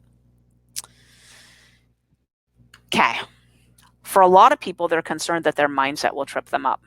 Do you understand? Do you kind of relate to that, right? And yeah, you're right. Your mindset is so important. Do you remember how I talked about how stress relates to the willpower gap? Well, a healthy mindset is going to make everything a lot easier. And if you enroll in the program now, you'll receive the Mastering Mindset module so that your inner gremlins don't sabotage your success. Now, this is critical because a lot of people worry. What if I fall off track? What if I can't be perfect at this? I don't know if I could do this perfectly. Well, here's the thing. Newsflash. In Bright Line Eating, we don't expect you to be perfect. What we expect you to be is unstoppable. Letting go of that notion of perfection in everything will make so many things better in your life. And the Simply Resume system, and we spell it that way for a reason. That's not misspelled. We spell it REZOOM, resume, as in quickly. This system helps you get back on track if you cross your bright lines. It'll teach you how to have compassion for yourself and get your food dialed in as it gently guides you back onto your path. So here we go. The number 4 tip that I want to give you is that the key to resuming when you've fallen off track is self-compassion. Now, I'm going to circle back to this one in a second too, because a lot of us are pretty mean to us, ourselves, in our own heads, right? And I'm going to circle back to that notion and help you understand exactly what to do about that, okay? For now, I just want to assure you that everything about this program is set up to ensure your success, and the Simply Resume system is the linchpin. Because how many of us have just deviated a little bit, and then it's the what the hell effect, which is literally, I'm not swearing here, that's literally what it's called in the psychological literature. It's called the what the hell effect. Like, I just had a little, what the hell? I might as well eat the whole thing, right? Because I've blown it now anyway. Can you relate to that? The Simply Resume system is what helps with that kind of mindset. It helps you get back on track quickly. Okay, so let's talk about the investment. One way to get started with Bright Line Eating used to be to hire me. Now, due to my extremely limited availability and my busy schedule, my rate has gone up so high that it's not remotely possible for most people. I charge $50,000 to personally guide someone through the program. That's by interview only, and I don't accept anybody really anymore. I only do it with 1 or 2 people each year, if that. I'm essentially unhireable. But you can also get this information for real by hiring a Bright Line Eating coach. We do that a lot. We have several amazing coaches on staff who can hold your hand every step of the way. The coaches who do the bootcamp coaching calls, they can work with you privately if you want to hire them. And the investment is $7,000. Now, I'm not going to make a formal offer for this option, But if you'd like to learn more about it, you can go to the following website. You got your pen, right? You can go to support.brightlineeating.com, and there's a form you can fill out there for private coaching. Now, to register for the boot camp, the investment used to be $9.97. And then when more and more people started signing up for the boot camp, we were able to bring that price way down, which is what we wanted to do. In fact, we were able to cut it in half. So the investment now is only $4.97. Seriously, right now, if you register for the boot camp, you can get it for just $4.97. Now, I want to make it as easy as possible for you to take advantage of this offer, because you get the identical systems and materials that you would working with a private coach for $7,000. But you also receive all that social support from all the other people working through the program. And the community is very literally and truly where the magic happens. So in my opinion, the $4.97 option is your best way to do this. It's in your best interests. I am not thrilled when people do the $7,000 thing. I think, no, they get better value in every way, a better experience, regardless of how much money they spend. They're getting more from doing the boot camp. It's actually the best way to do Bright Line Eating, is the Bright Line Eating boot camp. So if you want to invest in this program, I'm going to put something on the side of your screen right now, and it says secure my spot now. Ready to go? It's time to get happy, thin, and free. Register for the Food Freedom 2018 Bright Line Eating Bootcamp now. Secure my spot now. Okay? You just click on that button, secure my spot now. And when you go there, when you click, there are also installment options. If you prefer to make monthly payments, you can do that. But $4.97 is the best value. Okay. I just want to take a moment and tell you about my friend Tara, if I may, because her story is just so amazing. She inspires me so much. Tara started Bright Line Eating at 381 pounds. And at her highest, she weighed over 400 pounds, but she doesn't know how much over 400 pounds. You know why? Because her scale couldn't measure her weight. When she stepped on it, her scale said OL, which meant over limit. Tara did a ton of inner work before starting Bright Line Eating, and she worked with a counselor for almost 20 years. But despite trying to lose weight countless times with a variety of different programs, she never lost more than 30 pounds on any of them. And she never stuck with a weight loss program for more than 3 months until she found Bright Line Eating. She found Bright Line Eating and she lost 150 pounds in her first year. By 18 months, that number had climbed up to 196 pounds. She lost 196 pounds in 18 months.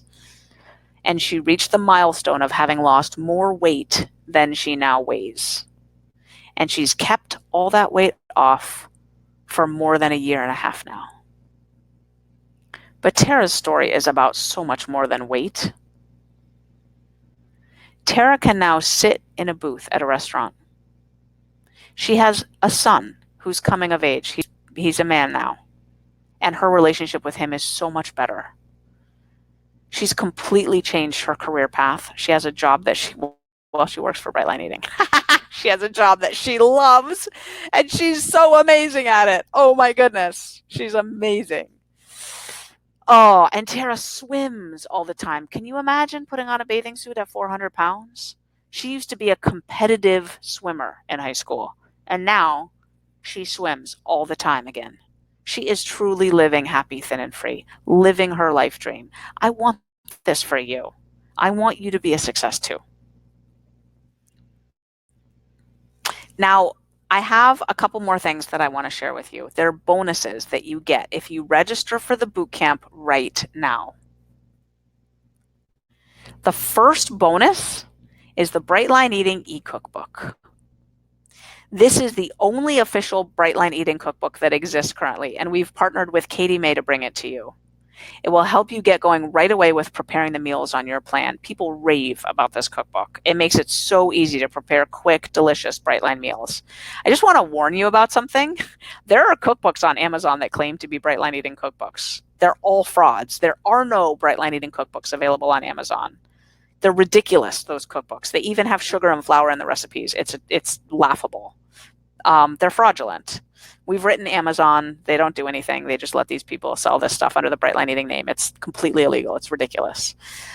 This right here is the only Brightline Eating cookbook that exists anywhere, and you can only get it by registering for the boot camp. You cannot get it on Amazon. Now, when you invest in the Brightline Eating boot camp, I'm going to include the Brightline Eating e-cookbook as a free gift. It's valued at $30. It's worth a lot more. So there's a second bonus too. The next special gift that I'm including today, if you register today, is a bonus that will help you navigate a problem that many of our clients experience. If you've been dieting for a long time, you might not even know what your goal weight is, right? Or maybe you can't even imagine that you could get to any sort of desirable weight. If that's how you feel, you are not alone. A lot of people have a lot of questions about their goal weight, how to figure it out, right? And we will help you chart your course with the goal weight guidance system. It will teach you what your goal weight is, how to figure out what your goal weight is. There are a lot of things to consider in figuring out your goal weight.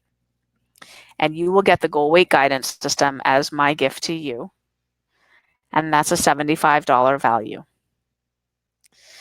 Another bonus is the 5-minute meals menu. A lot of people think that eating healthy is too time consuming, and I'm busy, you're busy, we're all busy, right? I certainly couldn't do this with 3 kids if I had to spend hours in the kitchen every day, right? But you're going to learn 2 meals in an entirely different way, and the 5-minute meals menu is a food guide that will make sticking to the bright lines so quick and so simple for busy lives. Another $75 value, and if you register for the bootcamp right now to help you with the challenge of feeling really too busy to spend all day in the kitchen, you will get the 5-minute meals menu absolutely free. Okay, another bonus has to do with travel. Travel can be super difficult when you're trying to stick to a food plan. And we know that you will travel, right? The problem with so many diets is that they're not portable. But that's why we don't call Brightline eating a diet. It's not a temporary fix. It's a complete lifestyle change, which means you need to know how to travel, right? So with the Meals on the Move travel tips, you will learn how to travel anywhere in the world and stay on track. I'm talking about road trips, international trips, and how you handle the time zone changes, how you know how many meals to plan, right? How you eat in other countries, how you handle hotels for extended stays, how you handle conferences. All of it is on the Meals on the Move travel tips. This is normally a $75 value, but you will get it as a free bonus if you register right now. Now, I just want to point out the Secure My Spot Now thing is right over on the right. Okay. Now, one of the most common concerns that I hear from people is that they don't think they can do social engagements without breaking their bright lines. It's true. So many people deviate from their other food plans during special occasions. Maybe it's a wedding or a holiday or a potluck at work or a birthday party. But here at Brightline Eating, we have a whole system in place to prevent this from happening. The Surviving Special Occasions system will teach you exactly how to handle social eating and holidays. And it works whether your family and friends are on board or not. Either way doesn't matter. So you can succeed even if your spouse or kids or coworkers are not doing the program with you. That's fine. This system is worth $75, and this is another entirely free bonus that you will receive with this bootcamp if you register right now. And another bonus. Are you afraid that you won't be able to eat out at restaurants if you're following this program? If so, you're not alone. I hear that concern all the time. Restaurants feel tricky to a lot of people, right? And part of what contributes to failure with diets is that feeling of being deprived. Now, I want you to be happy, thin, and free, and the happy part is not negotiable. Who's going to stick with a way of eating if they're not happy? I know I never did. I want you to know that eating out doesn't have to be an issue. you can enjoy delicious, satisfying meals at restaurants. And the effortless eating out system will teach you how to enjoy a Brightline meal in any and every restaurant. I mean, any Thai, steakhouse, Mediterranean, Japanese, anything. It's so important to be able to live in the world and not feel guilty. Out system is also valued at $75, but you will get it for free when you register for the bootcamp. Look at all this value. Is this crazy? We're going to give you so much. Okay, this is critical. I know that money is a concern for most people. There are many people out there who think that healthy eating is too expensive. Do you hear everybody saying this? It's more expensive to eat healthy. It's simply not true. In fact, most people tell me that they see a significant reduction in their grocery bill when they do Brightline eating. People budget. People know how much they're spending on groceries. We've asked them. Now that you do Brightline eating, what's happened to your grocery bill? And what they say is it's gone down by 30 to 35%. But here's the even better part. Their restaurant spending has gone down by 80 to 90% at the same time. And since the average Westerner is eating 50% of their food outside the home, if you take that in aggregate, that's a total of a 60% reduction in how much money people are spending on food, all food in any given month. 60% less. Huge savings. This is not trivial at all. As a matter of fact, for many people, by the time the Brightline Eating Bootcamp is over, it will have paid for itself in just those savings. Now, my $5 meals guide teaches you how to do Brightline eating on any budget. You will be able to prepare the most delicious meals for less than you would spend driving through the ridiculous dollar menu drive-through at those crazy places, right? Even less than that. A lot of these meals in this guide are like $1.62. It's ridiculous how much value you can get if you just know what to get in the grocery store. It's a food guide, this $5 meals guide. It's awesome. And it's valued at $75. Obviously, that one will pay for itself. And if you register right now, I'm going to include it for you for free. Okay, now this might be the most exciting announcement of all. I'm also going to give you 2 free weeks in the boot camp. At the end of the boot camp, what happens is people don't want it to end, and they also are clamoring for information on maintenance. They want to know about the transition from the weight loss phase to the maintenance phase. Because if you think about this, this is where we've all gotten tripped up in the past. Either we couldn't get all the way down to maintenance, we couldn't get all the way down to goal weight, or we couldn't make the transition to living at goal weight, right? We hit goal weight for a hot second. Have you ever done that? And then gained all the weight right back? Like literally living at whatever number that was on the scale. And then the next day you're up and then you're off and running, just climbing right back up the scale. So in these 2 free weeks, what I've done is I've created a brand new module, and it's the Mastering Maintenance module. And it's all about living at goal weight for the rest of your life, making the transition successfully from a weight loss plan down to a maintenance plan. Brightline eating is not a diet, it's a lifestyle shift. And these additional 2 weeks will set you up for even greater long-term success. And those extra 2 weeks are worth $125. So the total value of this boot camp is $1,602. And you can get it now for $497. All you have to do to take advantage of this special offer is hit the button that says secure my spot now. Okay. If you're still on the fence, I have one thing to tell you that might be a game changer, because the boot camp is offered continuously throughout the year on a rolling basis. Okay. But I'm about to share that right this moment, if you register for the boot camp, there are 3 bonuses as a package that will never be offered again. The first is a deep dive workshop into the science of self-compassion. Okay? Remember when I was talking about self-compassion, I was talking about how it's the key to simply resuming, the Simply Resume system. Here's what we've discovered. When you tell people self-compassion is really important, you better have more of that, otherwise you're just going to keep eating in a shame spiral, what happens is it makes it worse. Because then people just have one more thing to beat themselves up about, how they're so mean to themselves in their head. They start to see the negative, critical self-talk in their head, they can't seem to make it go away. And then there's another layer of beating themselves up because they're so mean to themselves. And then they feel horrible about that. It doesn't help. So a little while ago, I gave an entire workshop on the science of self-compassion. And in there, it includes the ninja workaround to how do you actually develop self-compassion when you're mean to yourself, when you're critical inside your own head. There is a ninja trick, and this workshop is what teaches it. Now, this is the key to the Simply Resume system. And the Simply Resume system is the key to long-term weight loss, right? Because you've either got two options. You're going to be perfect forever, or you're going to learn how to resume. There are no other options. Now, I will say with bright line eating, a lot of people end up being perfect forever. They just stick with their bright lines. They come here so battered by food, and they're just like, you know what? I'm just going to do this. I'm just going to do this. I'm going to do what Susan says. I'm going to do what the plan says. I'm done doing it my way. We actually have a fairly sizable percentage of people that just don't ever break their bright lines from day one. They start counting days, and now they're on day, 3,000, 1,412, whatever day they're on. They lose all their excess weight. They're living at goal weight now. God bless those people. I'm grateful for those people. They're amazing. I'm not one of them. Lyndon's one of them. There's people who are one of them. Great. That's awesome.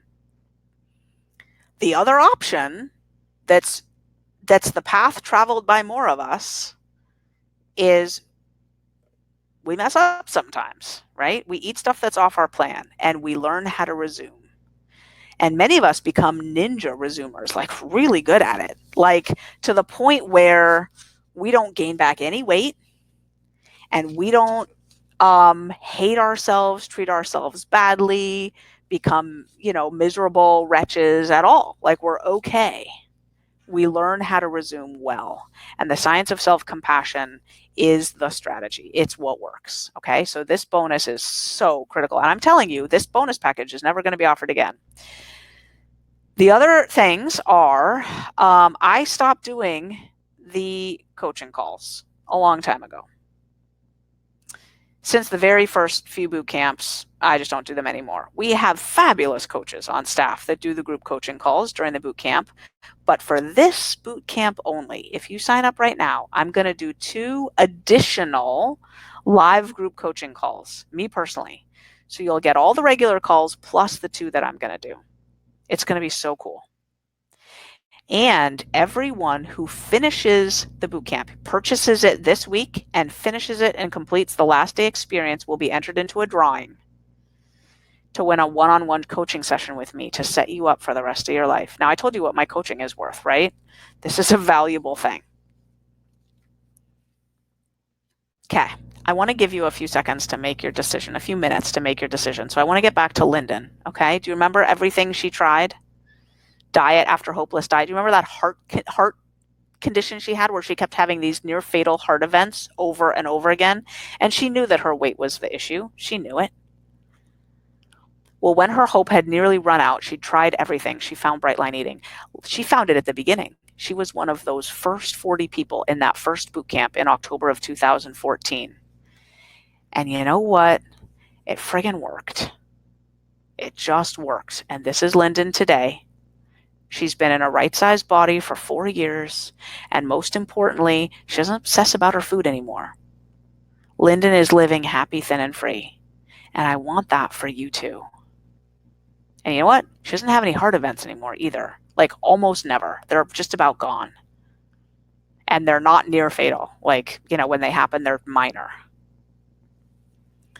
So you might be thinking, will I be able to do it? Me. That's great for Lyndon. That's great for Tara. What about me? Will I be able to do it? And the answer is yes. And it gets easier over time. That's why you'll be able to do it. In fact, at the end of the boot camp, 90% of people say that their eating has gotten easier and that they're confident that they will reach their goals. How does that happen when diets usually get harder over time, not easier? The answer is, with bright line eating, you get your brain on board. It's the game changer, folks. Your insulin levels will come down. Well, that allows your brain to see your leptin. So your brain is now thinking, wow, I'm not hungry anymore and I feel like getting active. your dopamine receptors will plenish. So boom, your cravings will disappear. Your willpower muscle will strengthen and automaticity will kick in, so you won't even need your willpower anymore anyway. Your habits will become more and more and more automatic. With no cravings and no hunger on board and automatic habits, you will literally rewire your brain for total food freedom. And I know you may still have hesitations because I get it. I'm not even kidding when I say I used to lie on the floor in the fetal position, crying and writing letters to God about my food and my weight problem. That is not hyperbole or drama. That's like fact. So if you're still sitting there thinking, yeah, nah, thank you, woman, I'm not clicking the button and giving you $497. I get it. I know lots of people have tried everything and promised themselves they were never doing one more thing to lose weight ever. I get it. I don't care. I want you to try Bright Line Eating for 30 days. And here's how this works. You got nothing to lose, except maybe a lot of weight, right? There's two paths here. Either I'm right and it works for you, and 30 days later, your brain has already changed so much that you're like, holy smokes, this is literally the best thing I have ever done in my entire life. I'm in forever. This is amazing. Worth every penny. I am so clear that I'm about to get happy, thin, and free and stay there for the rest of my life. Thank heavens. Or you'll be like, you know what? It didn't work. And you'll send an email in for your refund, and we will process it with no questions asked. And you will have 100% of your money back, and you will be no worse off than you are today. There is no risk.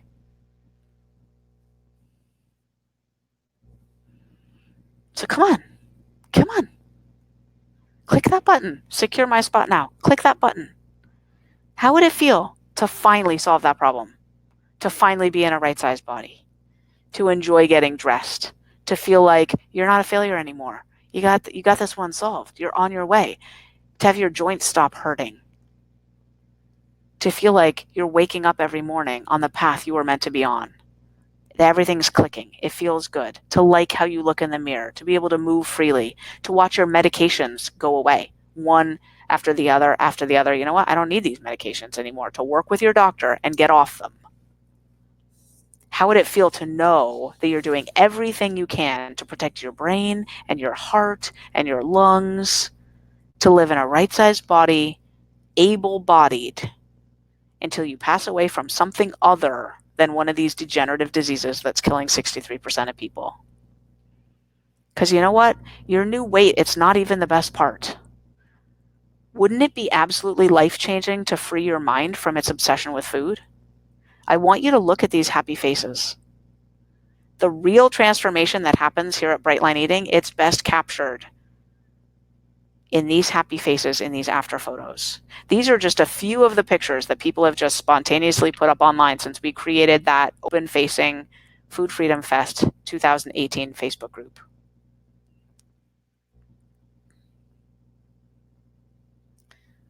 That Facebook group comes down on Friday, September 14th at midnight Pacific time.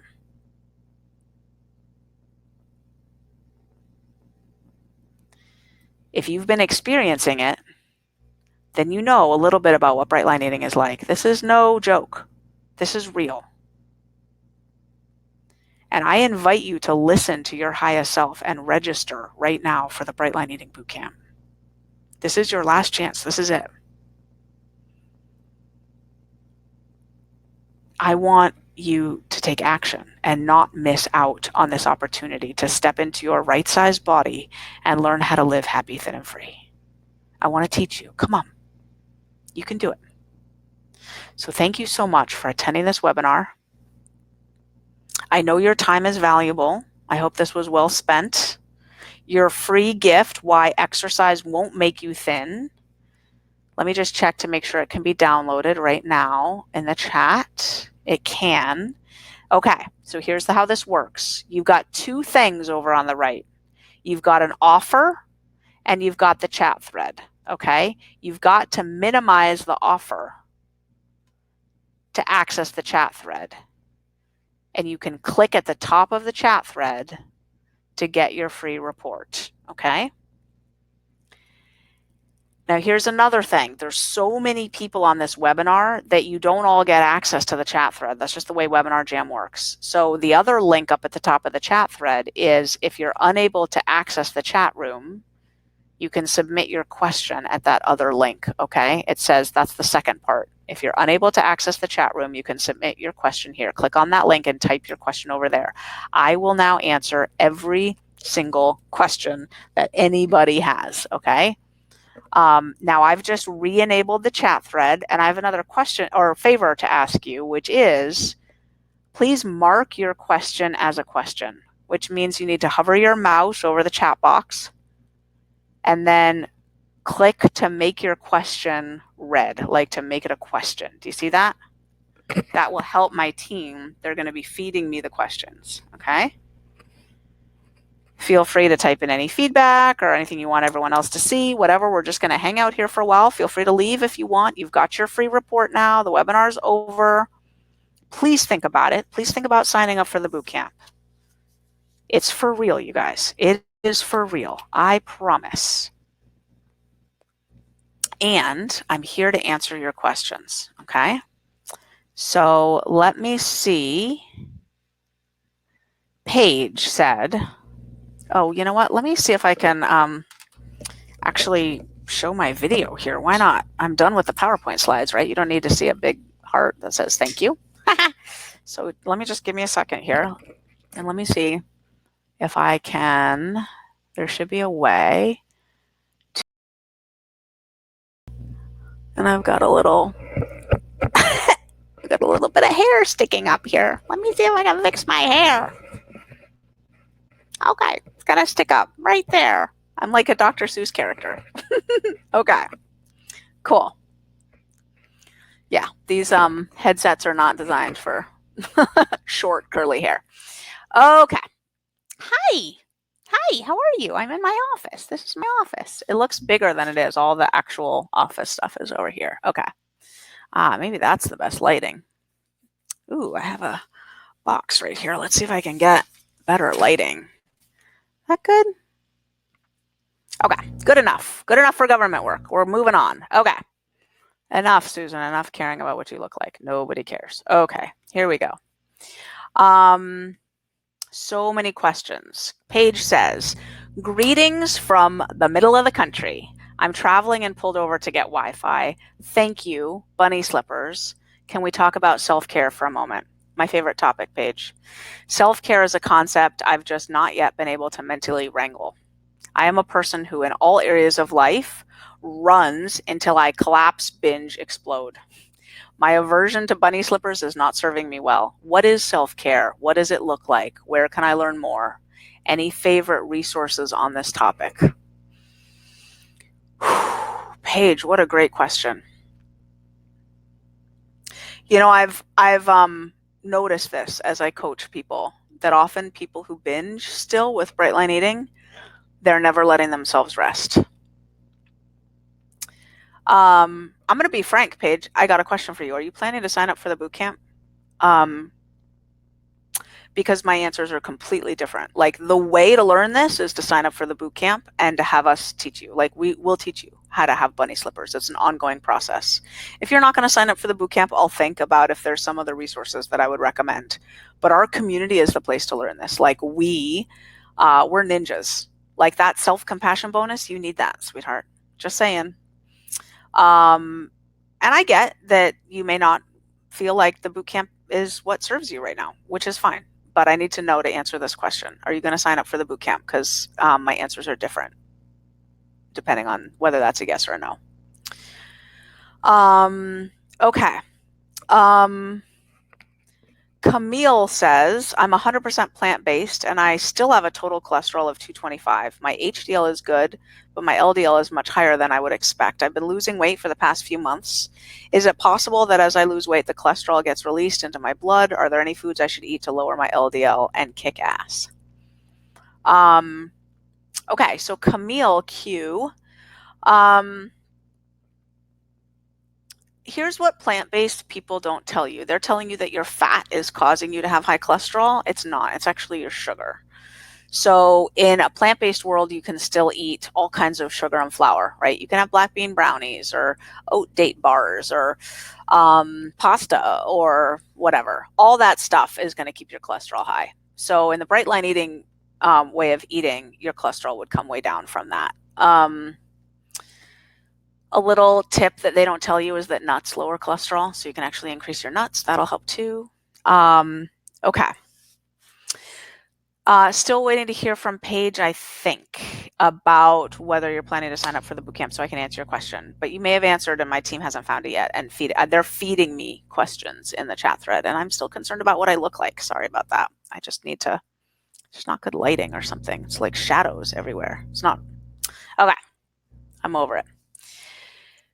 Just to be super clear, to download the free report, Why Exercise Won't Make You Thin, if you're still seeing the register for the boot camp, that woman with like, yay, happy, thin, and free, you need to minimize that thing so you can see the chat thread. You need to be able to see the top of the chat thread. Okay? So if you're not seeing the top, the little sticky note at the top of the chat thread, you haven't done what you need to do. You need to make the offer go away so that you can see the chat thread. And then there's some text stuck to the top of the chat thread. And that's where the link to download the free report is. You got that?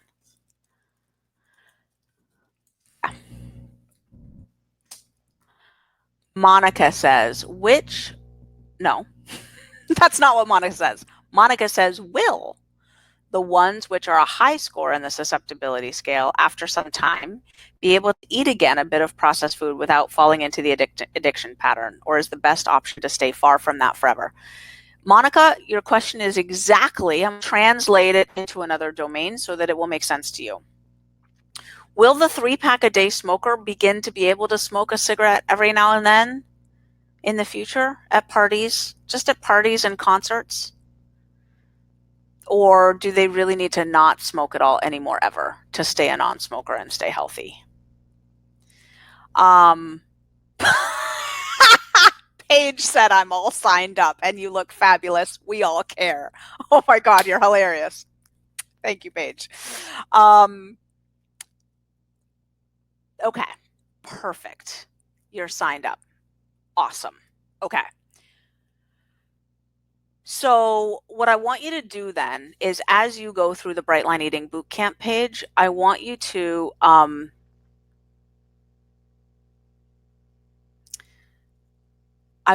notice the pull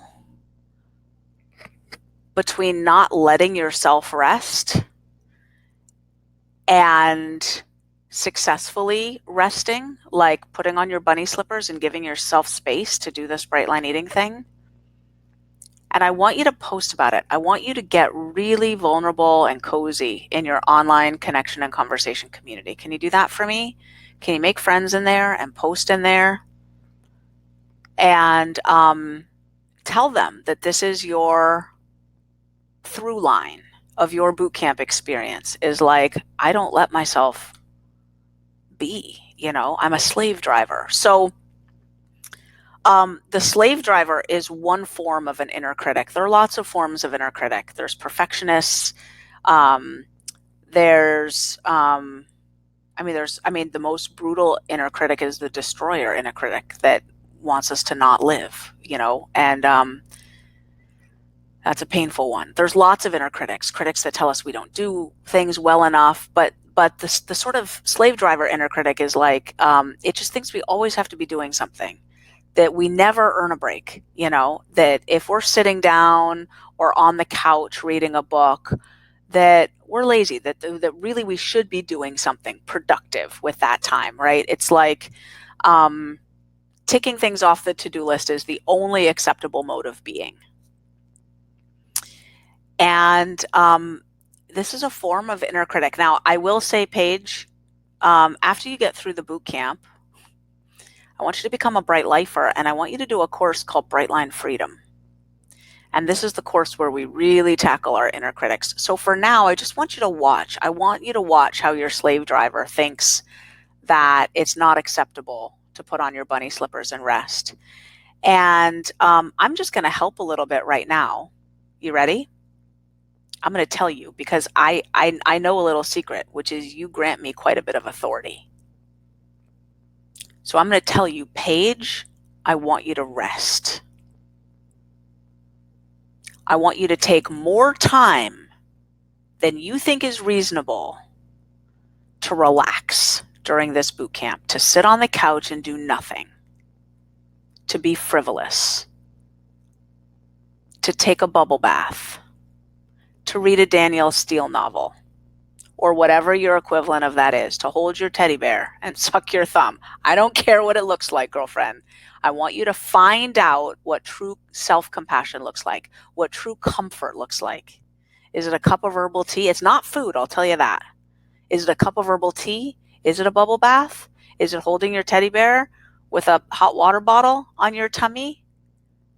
Curling up with a little fur blanket? Is it watching a football game with your lovey and just sitting on the couch? Is it listening to jazz? Is it playing jazz? Is it practicing the piano? Paige, I want you to find out. That's not a request. It's not even an invitation. It's an order. You got that? That will help. Monica, hi. Thanks for sharing your knowledge. My question is related to the number of hours without eating between lunch and dinner. I saw the video where you explained there is no increase in the metabolism when eating more times during the day. But the argument from my dentist is that after 4 hours, our body enters some kind of alert mode where we start saving fat resources and consuming muscles. Is that not also true? Thank you. Oh, dietitian maybe? It's not dentist, sorry, dietist, but I don't think that's a word, so, okay.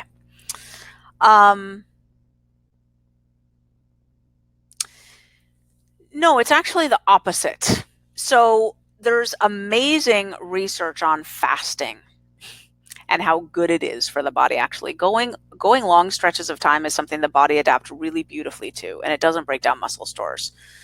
So if you want to read some of the science on this, now I'm taking it to an extreme. In Brightline Eating, we don't fast, like not eating, like no one fasted by not eating between lunch and dinner, right? That's silly. But to answer your question, it's helpful to just think about it in the extreme. Like, what if you really didn't eat for a long time? Would that break down your muscle stores, or would that actually be good for the body? So what I want you to do is I want you to go to brightlineeating.com, and I want you to click on the tab that says blog. And then in the search bar that appears right at the top, I want you to type in fasting. Let me just do it myself and make sure that that's what brightlineeating.com. Excuse me. Because I did a blog on water fasting. Yeah, water fasting. Okay. Or actually, I want to make sure that the links that I'm thinking of are underneath that video. I don't want to tell you to go somewhere and then it's not there, right? So yeah, there's 4 articles underneath that blog. Okay. And they're on the research of like what actually happens when you don't eat for a stretch of time. Okay. Paige, I'm still laughing over what you wrote. Thank you. Jill says, my husband is 10 years sober, and he seems uncomfortable when I say my days like I'm on day 25. He said, I don't count my days. I told him it's a BLE thing, but couldn't explain why. Can you help me with an explanation, please? Oh, he said I didn't count my days. Okay, well, first of all, I don't know if he went to AA or not, but lots of people in AA count their days. Just saying. Like, they even give out little coins for 30 days, 60 days, 90 days, right? So, maybe he didn't count his days, but it's a very common thing. If you go to like quit smoking blog, support groups or whatever, lots of people are like, I'm on day 72 without a cigarette. They know they're on day 72. Here's the thing about counting days. Eventually, you might discover it may or may not serve you long term. If you stick with your bright lines, it will probably serve you forever. It serves you really well. And, I got to say, okay, just saying, hard drugs were my thing. They just were. I freaking loved hard drugs. If I could get away with doing crystal meth now, I'd consider it if I could get away with it. But no way am I giving up 24 years of clean time. Like, no way. You know how long it takes to get 24 years? I mean, obviously, 24 years, but it's a long time, right? Like, you don't just get that so easy. Time takes time. So the more time you amass, in my experience, the more of a like, hell no, I'm not picking that stuff up. I got all this time. Like, you sort of develop this feeling of what it took to earn that. Like, your husband doesn't count his days, but I bet he counts his years. And I bet it means something to him. Like, I bet there's moments, and I could be wrong. For me, I'll just say, there are moments I don't pick up a glass of red wine because I have 24 years clean and sober. Faux show. Faux show. Absolutely. So, if you find yourself breaking your bright lines and going back to day one and then on day one again, and then you're like, okay, how many times am I doing day one? You might reach a place where counting days doesn't serve you, where what really matters is like every day you have until bedtime to be true to your bright lines and do what you know is in your best interest. And whether it's day 2 or day 22 or day 222, doesn't matter anymore. And if you slip up a little bit, it doesn't matter, like, am I going back to day 1 over this? The question is not that. The question is like, how do I get back on track and be as gentle with myself as I can and get back on track as quickly and gracefully as possible? And you reach a point where the days don't matter. It's not a day thing. It's like you're unstoppable. You're doing bright line eating for the rest of your life. It doesn't matter what day you're on. But when you start at the beginning, I encourage people to count days, because for the people, and like I said, there's a chunk of people who just don't break their bright lines around here. And for those people, in my experience, it serves them profoundly to count days, because there are absolutely days where the stress is high, and the only reason you're not picking up what they're selling at that vending machine at the airport is that you got 314 days. And you know how long, that it would take a long time to get that back, and you're not even sure you ever would.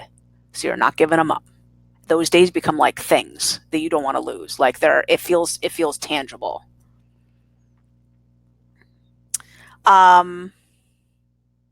Kim says, if I sign up tomorrow, are these offers still all valid? I should talk to my husband. Yeah, Kim. So the specifics of the offer that I made today, expires at 11:59 p.m. Pacific time on Friday, September 14th, 2018. So you have that time. Donna says, is there a limit to eating sugar from fruit or just processed sugar? The bright line for sugar applies to just you can eat, how do I say this? You can eat whole fresh fruit. In the rapid release weight loss system, there's one piece of fruit at breakfast, there's one piece of fruit at lunch. By the time you're at goal weight, many people, not everybody, will get a fruit at dinner. Depends on your size and your metabolism and stuff. Jill Q says, if I registered last Sunday, do I still get the bonuses, or is it only for today's registrants? The Food Freedom Boot Camp that we're offering right now gets these bonuses. So it applies to people who registered starting last Sunday and people who register up through this Friday. Tori Q says, is it common for other addictions to creep in when the bright lines are in check? Spending money, for instance. Yeah. So the nucleus accumbens wants a hit of dopamine, and it will get it from anywhere it can. So if that Amazon one-click option gives you a little, you know, it doesn't for me. It does not. Shopping does nothing for me. I don't want any more stuff. People send me stuff. I don't want it. Just saying. You can donate to a charity. I have a charity. It's called the Institute for Sustainable Weight Loss. I don't need stuff. One click does nothing for me. Malls do nothing for me. They give me a headache. But for some people, spending money will do it. For me, what does it for me? Yeah, there are things that do it for me. I'll still get that. You know what does it for me? I'm on a plane. I'm at a party, and there's some handsome guy, and he's like flirting with me. Hits my brain, right? Like for me, there's nothing like that. That just hits my brain. New relationship energy just hits my brain. My husband's good with me saying that. He knows me very well, but sober, clean, bright lines, a cigarette. Oof, I got to stay away from those things. Holy shamoly. So yeah, so you got to kind of be aware of that, because that dopamine downregulation, even when it's long gone. I mean, if you have a brain that wires that way, if you're high on the susceptibility scale with anything, it makes you more vulnerable to anything that's potentially addictive. That's just the way the brain works, for sure. Georgia Henney says, I'm so constipated. Day 29. Any suggestions? No lines broken. Georgia, my dear, I'm so sorry. I was talking about this on the Facebook Live that I did earlier, that it is one of the biggest embarrassments to me in my bright line eating life, that I don't know why that happens to people. It's not that uncommon. It's like really common. It happened to me. And I do have strategies for you. They feel to me like the doctor who just prescribes drugs. They don't really know what's the underlying issue, right? Like, I want to know why. It doesn't make any sense. Why do we take people who are eating the standard American diet, who are, going to the bathroom regularly, and give them more fiber and healthier food, and now they're constipated? It's like, really? They're eating more fiber? I don't even get it. I'm not a gastrointestinal doctor. I'm not any kind of doctor. So I don't know why that happens. To me, it's like, it's so counterintuitive. It blows my mind. I'll tell you what to do, though. Take 1,000 milligrams of magnesium every day, 500 in the morning and 500 at night, with meals or not. I don't think it even matters. And switch up your breakfast a little bit, so that you have, if you're eating some cereal, like if you're eating some hot cereal, add half an ounce of wheat bran, not oat bran, wheat bran. And you don't have to count it as anything, because it's just bark. It'll just go right through your system. There's nothing in there. It's just fiber, basically, non-digestible. Wheat bran. And then also have at least half an ounce of ground flax seeds. Now that does have to be counted as a protein. Half an ounce of ground flax seeds is a quarter of a protein, or I've been doing lately a whole ounce of ground flax seeds, which is half a protein. So I do 4 ounces of yogurt, half an ounce of ground flax seeds. That's my protein for breakfast. Okay. That said, when I stopped eating meat and dairy in 2012, within 24 hours, my constipation went away. I'd had it for 9 years. Since I started this way of eating in 2003, for 9 years I was constipated, except I took the magnesium, so I wasn't anymore. But if I didn't take the magnesium, I wouldn't use the bathroom. It was maddening. And then I stopped eating meat and dairy. Gone. To 1 or 2 ample bowel movements every day. No magnesium ever. I haven't taken magnesium since 2012. And now I can eat a little bit of animal product, like a little bit, without it, without binding me up again. But if I eat too much, I get bound up again. So it might be that on this plan with animal product, I don't know. Dairy constipates a lot of people, so that's not that uncommon.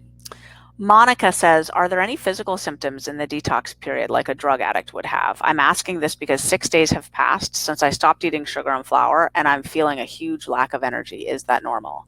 Yes. That's withdrawal. Now, there are also a lot of reasons why you might continue to feel fatigued for quite some time. I'm thinking of at least 2, so I'll explain those. One is that when you lose weight, you're doing that by creating a calorie deficit, right? You get the math of that. Like you have to eat less fuel than your body needs to get through the day. And when you sustain a calorie deficit day in and day out, your brain just basically thinks, I guess there's a famine. And so it slows down your metabolism, not permanently, temporarily. But it's basically it's a strategy that your body uses to allow you to survive in times where there's less food. It also makes you not want to move around very much, aka fatigue. Another strategy to keep you from burning too many calories and dying from starvation. You're like, thanks, body. I needed that. It's temporary.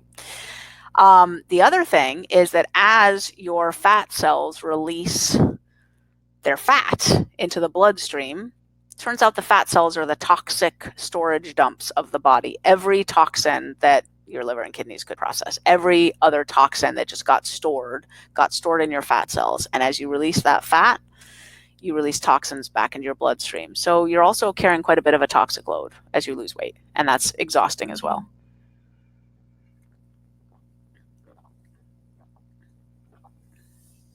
Nita Q says, how do I do this when I get my food through shopping online grocery stores?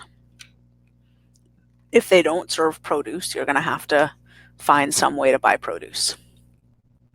We eat a lot of produce around here. Grace says, I have successfully stopped sugar and flour. Been clean 2 months. Congratulations, Grace. That's awesome. I have a problem with my husband. He's always asking me about my former favorites. How do you handle a family member that's constantly tempting you? Grace, are you going to sign up for the boot camp? Because we have a surprise bonus. I'm not supposed to tell you this. I have to, though, since you asked that question. We've got a surprise bonus. It's a video, and it's for your friends and family so that they understand. So basically, you don't have to tell him. I'll tell him. It's a lot easier that way. He doesn't want to hear from you. But he'll hear from me. So all you have to say is, honey, what I want for my birthday this year is for you to watch this video. Would you please watch it? Or whatever. Yeah. Oh, Cheryl. Hi, Susan. You are truly lovely. I feel you are so real, and I love that. So I'm close to securing my spot because I feel you can relate to my situation. I'm the parent of 2 adult men who are addicts. One is in recovery and doing well and back in the game of life. Unfortunately, the other one just completed his 3rd treatment and is back to using again. This has made me spin completely out of control, and I'm binging on everything and have gained back 11 pounds. I realize I need a support group. I sit all day at a computer.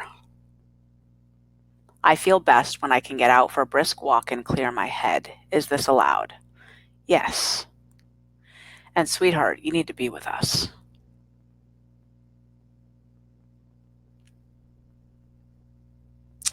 I'm not going to say who because I haven't gotten advance permission to share this, but one of the people, you've heard from several people here, right, who are successful with Bright Line Eating. Chris Davis, who introduced me, Lyndon Morris Del Rio, Tara Bogdan. There's lots of people. They all have kids. One of them has a son who's a heroin addict. And, from one day to the next, she's not really sure whether he's alive. Like, she's pretty sure he's still alive and still using somewhere, in some state that's not here. She hasn't broken a bright line in years over that. She gets support. We know how to love you up through this, sweetheart. You're not alone. You're not alone.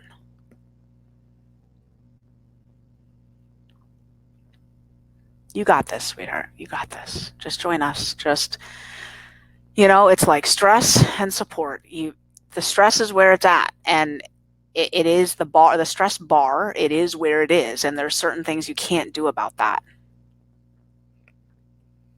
But what you can do is you can get your support bar higher, and then you're fine. The stress bar can be whatever. It could be sky high, and then you need your support bar sky higher. That's just the way it works.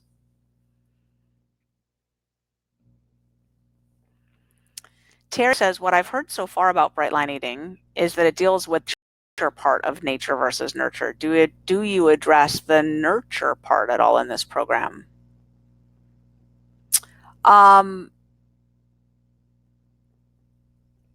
So I think you mean in the explanation for how brains are the way they are, right? Like it's powerfully genetic, addictive susceptibility. Yes, is that what you mean? There actually is research showing that it's environmental too. So, for example, in rodents, if you take non-addictable rats, and normally if you mate non-addictable rats with other non-addictable rats, you always get non-addictable babies, okay? Unless you take those baby rats and then you rear them in emotionally stressful conditions. Then you turn a percentage of them into addictable rats. So here's the thing about nature and nurture. And if you're talking about the Bright Line Eating program of weight loss and recovery and treatment and stuff, then forgive me, because of course we deal with a lot of nurture there, right? That's all environmental stuff, right? Like everything from how do you get through a wedding without eating the cake to, how do we support each other through tough times and all that's all nurture, right? So the thing about nature and nurture is that they're always intertwined. And this was one of my favorite lectures to give in developmental psychology because until I read deeply enough on the subject to be able to give that lecture, I hadn't ever thought about it that deeply. And I just loved exposing my students to like the really deep, interesting questions in the nature nurture debate. It's not a debate anymore. Like everyone in that field or in any sort of psychology where nature nurture comes up recognizes that nature and nurture intertwine, right? My friend Jen, who's an employee, is typing me a note that says, I fucking loved your nature versus nurture lecture, changed my life. She was one of my star students. I have an employee who was one of my college students. She was my best college student out of 10,000 students that I taught. So I hired her, as one does. And she remembers all my lectures. She was very attentive as a student. She remembers the lecture I'm talking about. She's like, oh my God, I can't believe you're saying this. She's typing to me. Anyway, yeah, nature nurture is like really intertwined. You can't really separate them. Okay, I'll give you a brief, a little tiny illustration, right? Mommy and daddy meet at the Olympics in the Olympic Village. She's a skier. He's a figure skater. They meet, they have a kid, right? Pretty sporty genes that kid's got. But of course, those parents are taking that kid ice skating when the kid's 2, and they're kicking a ball around when the kid's 1.5 years, and they're going skiing when the kid's 2. So the kid's a star skier at age 5. Is that genetics? Is that environment? They're intertwined, right? Sporty genes creates a sporty environment in the sporty parents, right? So it's always intertwined. Okay. It gets better, but I don't have an hour to give you that lecture right now. Okay. Betsy says, hi, Susan. I'm excited and scared at the same time to start boot camp. Have other boot campers found old emotional stuff coming to the surface to sidetrack their progress? Oh, Betsy, that's why we give you the Mastering Mindset module. Of course, you should be scared and excited. As a matter of fact, that's exactly the right combination of feelings. You're feeling the right thing at the right time, girlfriend. Like, how could you not be scared? And how could you not have old things coming up right now? Of course you do. Register for the bootcamp, get into the online connection and conversation community and post about that and get all of the feedback and the love and what other people are experiencing too. It'll blow your mind, sweetheart. We got you covered. Of course you're feeling that way. How could you not? How could you not? Yeah. Erica says, how do you deal with emotional eating? I lost about 90 pounds by choice while taking care of my husband who was dying of ALS. After he died on 1/20/2017, I've gained all of it back. I'm being treated for complicated grief and depression. My husband and I spent about 90% of our time together for 30 years. The void is so terrible that I medicate myself with food. I also have an 11-year-old adopted, beautiful little girl. I'm 64. Erica, Erica. Oh, honey.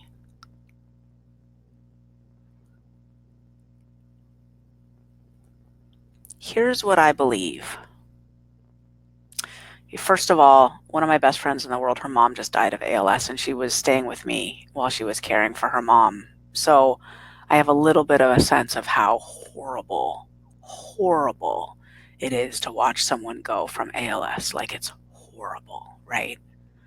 I just want you to know that I have a little bit of a sense of the ravages of that disease, and to watch the person you love most in the world go from ALS. Like, it's unlanguageable what you've seen, right? I just want you to know that I get that a little bit. Here's what I believe. That was almost 2 years ago, right? Year and coming up on a year and 9 months ago. I believe that if you were to lean in to the love that we offer here, really lean into it, it would have a healing effect that could be completely transformative for you, and let you be there for that sweet little girl you've got in the way that you're feeling called to be there for her. And it would create a cycle where her love and your ability to be there for her, and your success, again, with the food, which you've had and you know how to do, would start to create an upward spiral where now you're trapped in a downward spiral, right? It's funny how just with a few little tweaks, a downward spiral can be turned into an upward spiral.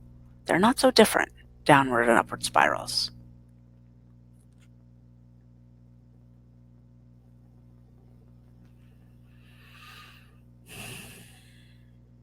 Richard Layler says, I am a 9. I've been involved with FA for a year, and I've been abstinent for 3.5 months. I've lost 45 pounds without ongoing cravings, yet I'm uncomfortable with the time involved attending the requested 3 meetings a week, the 12-step inventories, and actually using and doing the tools. I'm so overwhelmed that I dropped my sponsor.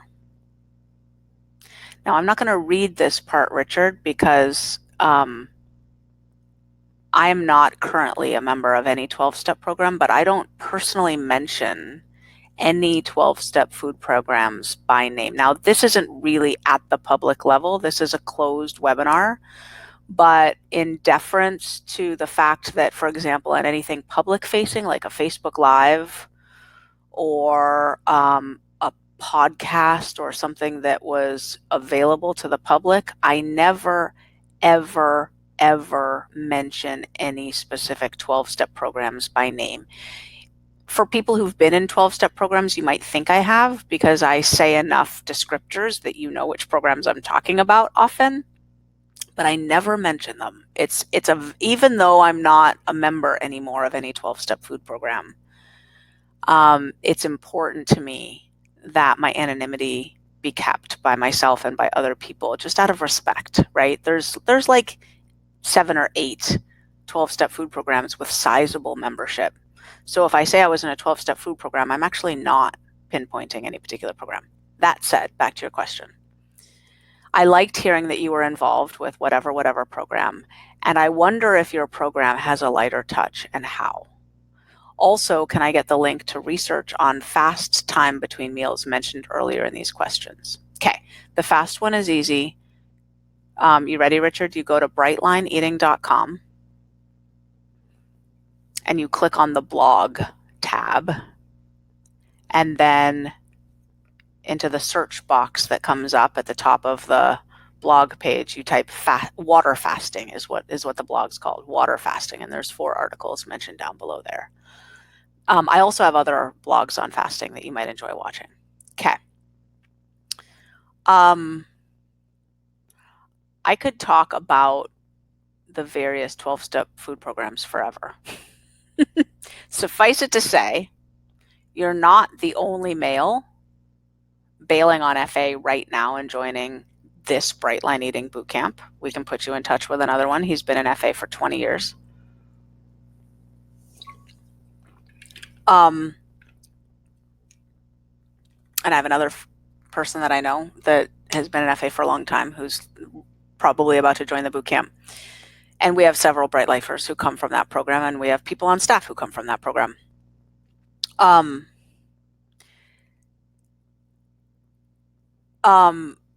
Bright Line Eating is completely different in the sense that the control or agency or authorship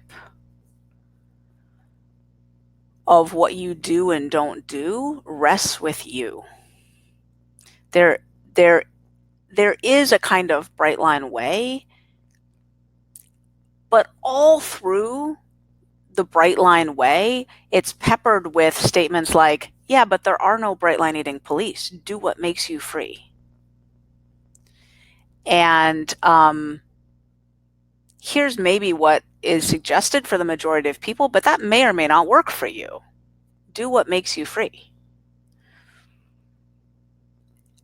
And the whole point of Bright Line Eating is to get you deeply in touch for what's true for you, so you can do it.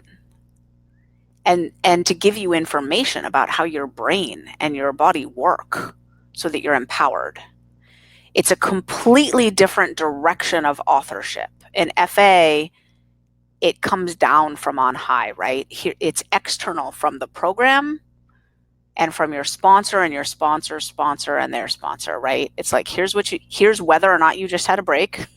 Here's whether or not you can change your food plan. Here's how many meetings you must attend. Here's how you have to do your quiet time, or how many minutes of quiet time you have to do, or whatever, how many phone calls you have to make. In Bright Line Eating, there's none of that. Like, for example, I recommend that people make phone calls. I think they're super healthy. I also recommend that for an introvert, the number of ideal phone calls in a week would be, or in a day, would be completely different than an extrovert in terms of optimal well-being, you know? And for some people, they run well and fine on no phone calls, right? I get that. Maybe journaling is their best tool, whatever. I could talk to you about this forever. Happy to, but I think I've said enough on that for now.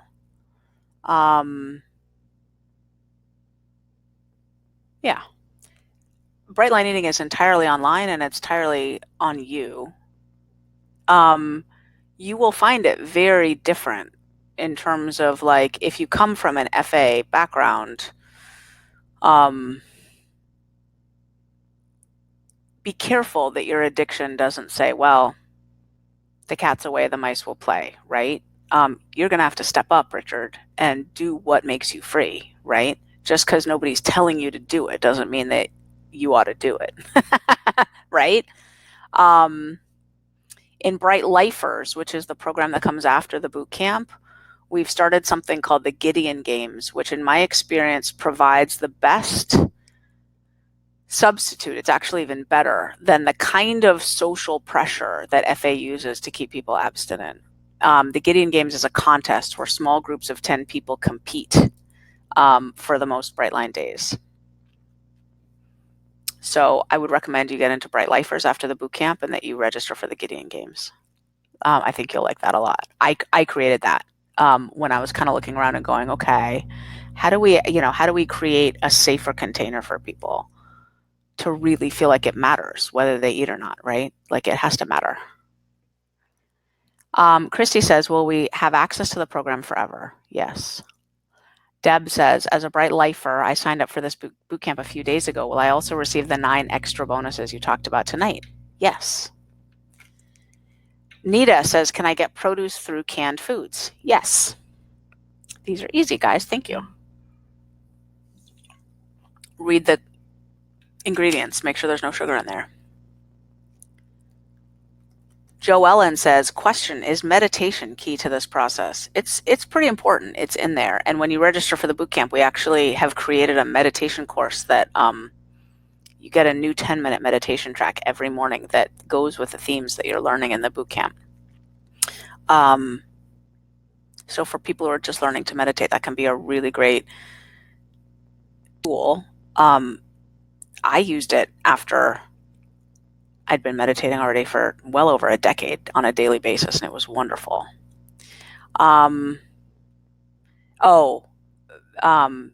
It's I forget how much it is. Jen, do you know how much the meditation course is? You get offered it. How much is it? Do you know? I forget how much it is. Anyway, I'll try to get a price for you on that, but the video tells you. Carolyn says, can the rest of us who've already done the bootcamp buy the extra bonuses that you're offering here? No.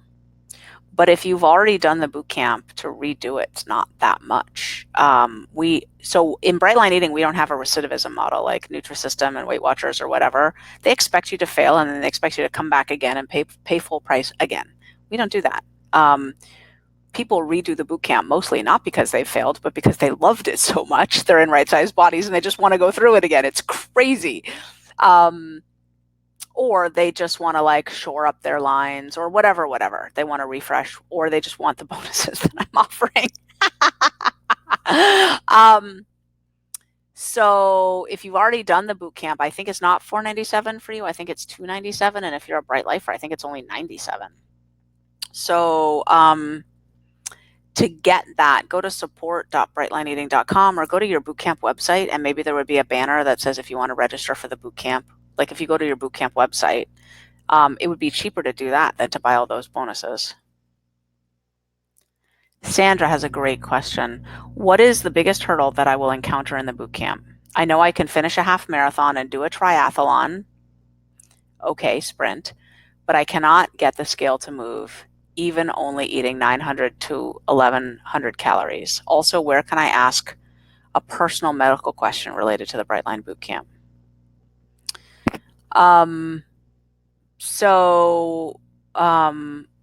We have coaches once you sign up for the bootcamp where you can ask a personal medical question. So your biggest hurdle, Sandra, might be not exercising. Just hearing just the way you phrase that question, I still would recommend that you don't exercise during the bootcamp. And I bet the scale will move. And I think for everyone, the biggest hurdle is the saboteur that tells you that an exception will be okay if there's some kind of special event. That's always the biggest hurdle. The next biggest hurdle is when you've successfully avoided the whispering of the saboteur that says an exception will be okay. So the reason an exception doesn't work, if you have an event, you might get through that event with just a little bit. But what you do then is you create a brain that hounds you for an exception and is always playing the angles like, oh, well, is my neighbor's dinner party next Wednesday night a good enough reason to have a glass of wine? Or I'm going on a cruise. I can't not eat anything off my plan during that cruise. Like, you create a brain that's constantly hounding you like that. If you never give in to those first whisperings, your brain just learns to shut up and stop asking you all the time, and you get free. Then the biggest hurdle is you think after some long period of freedom that if you have an exception now, you don't realize that you'll lose your freedom. You don't realize that you only feel so free. It only feels so easy because you've been sticking with it, that you can't incorporate a few exceptions and have it stay easy. Those are always the biggest hurdles. I tell people up front, the bootcamp, I'm very clear about it. And there's a slice of people who believe me and who keep their bright lines vigilantly. And then there's people who have to do their research. And the trouble is, after you've done your research, you've created a brain that's very hard to retrain back the other way. So it's just better if you stick with it. Okay, back to that meditation bonus that I mentioned, the meditation course. It's $197 for a new meditation track every single day throughout the entire boot camp. We even had her create tracks that go all 10 weeks for this boot camp. So that's awesome. If you're a Bright Lifer, it's $147. Cameron says, what do you say to the tried and true saltines and ginger ale when you're feeling nauseous but need to have food in your stomach? What might be the Brightline alternative? So ginger tea is amazing. You get some actual ginger and you boil it, and then you let it cool off a little bit. That will settle your stomach. You don't actually need any food, the crackers or whatever. But if for whatever reason you absolutely really did need food, maybe 2 ounces of sweet potato or something. Grace says, is eating only twice a day acceptable? Yes, but not always advisable. I'd want you to get coaching from our Brightline Eating coaches about whether it's actually a good idea in your case. Yes, it works for plenty of people.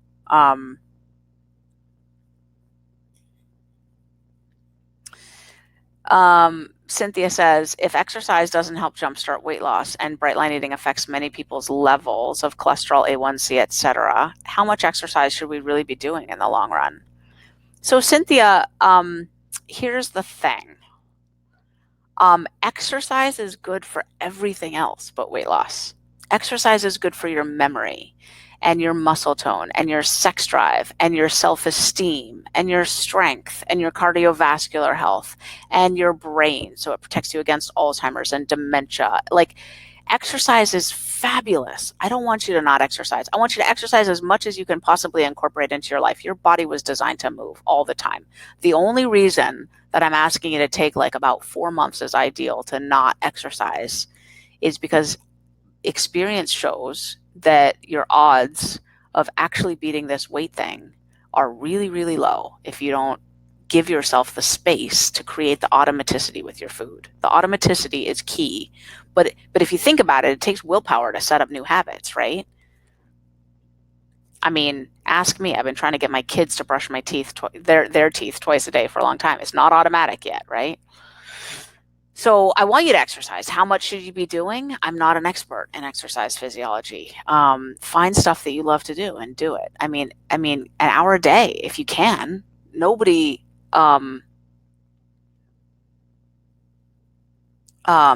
is worse off who's found something that they love to do for an hour a day to move their body and does it. You know what I mean? Like, it doesn't hurt. But it hurts in the first 4 months of trying Brightline Eating because you won't keep your lines bright. It's the straw that breaks the camel's back. Pam says, how much does menopause affect Brightline guidelines? Not at all, turns out. Isn't that shocking? As a matter of fact, I've got this great graph. God, it's so good. I want to show it to you. Let me see if I can show you this graph. I'm just going to take a second here to see if I've got a graph that shows people's weight loss in the boot camp by age. How cool is that, right? Let me see if I can just put my hand on it in a second. If it's going to take too long, I won't.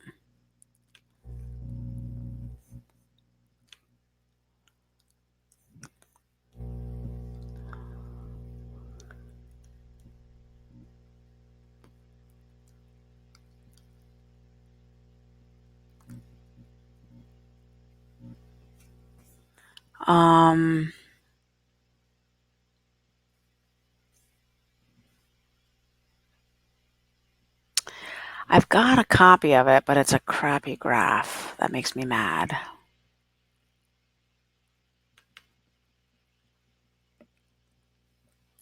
Grr. I'll show it to you anyway. It's a crappy graph.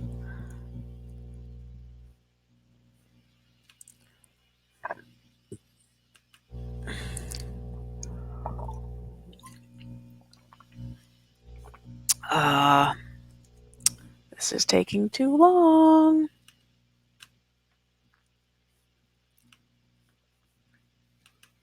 Give me another quick second. I'll have it for you in a second here. So this graph shows, we looked at people who were in their 20s, 30s, 40s. I haven't shown it to you yet. I know you don't see it yet. 20s, 30s, 40s, 50s, 60s, and then 70s and 80s when they did the Bright Line Eating Boot Camp. Okay. Now, the reason I don't like this graph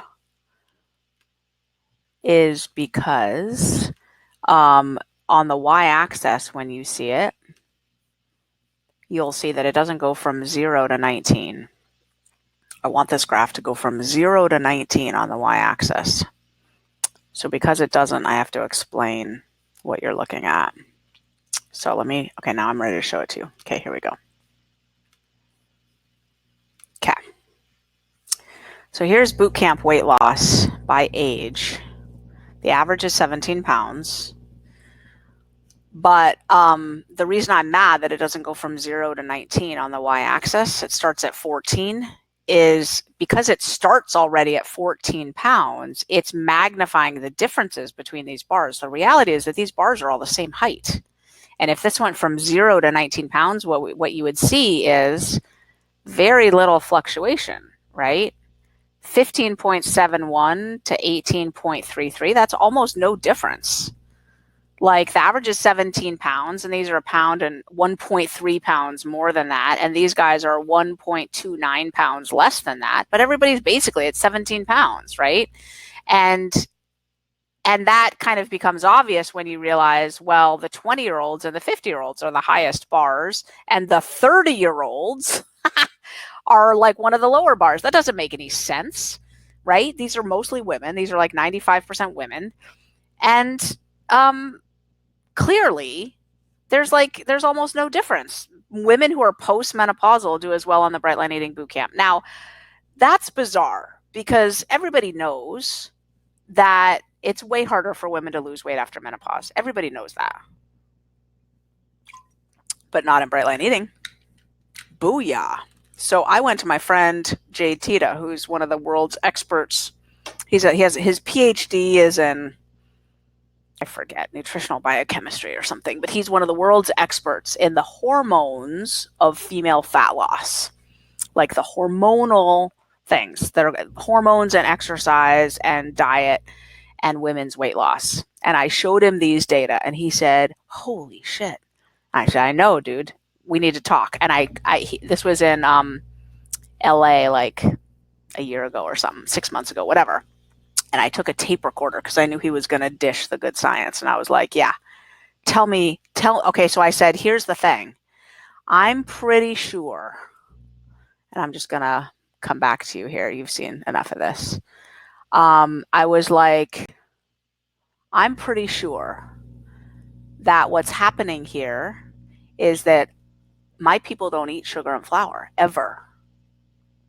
Every other plan they're trying is giving them these fake foods, that are loaded with sugar and flour. They're doing the moderation thing. They're counting points and they're figuring out where they can fit in their cheesecake. I mean, really, Bright Line Eating is the only program I know of that tells people not to eat sugar and flour ever. And he said that's the difference. He said what happens after menopause is estrogen plummets. And estrogen is an insulin sensitizer. It makes your body more sensitive to its insulin. It makes insulin work better. And when you don't have the protective effects of estrogen after menopause, you don't get away with eating sugar and flour anymore. You just don't. So the diets that you used to try when you were in your 20s and your 30s, they don't work anymore. When you're postmenopausal, you have to not eat sugar and flour ever because you just don't have the estrogen to make your insulin that sensitive. You just don't get away with it. So, however, when you take sugar and flour out of the equation, you take a 50, 60, 70, 80-year-old woman and you turn her into a 20-year-old woman in terms of weight loss. Like we see the same numbers, basically. So anyway, that's why that graph makes me mad, because it would really illustrate the point and I didn't make that graph. So, anyway, someone else did. I was like, they did the wrong y-axis wrong. Anyway. Okay, back to the questions. Lori said, I've had a chronic daily migraine for the last 27 years. Okay, I want to kill myself. Are you serious? Oh my God, Lori. Really? I am so sorry.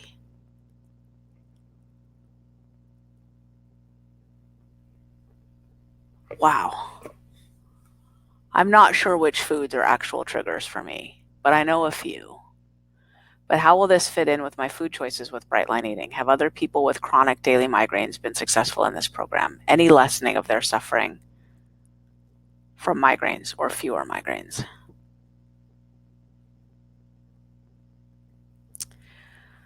All right, Lori, I'll be real with you.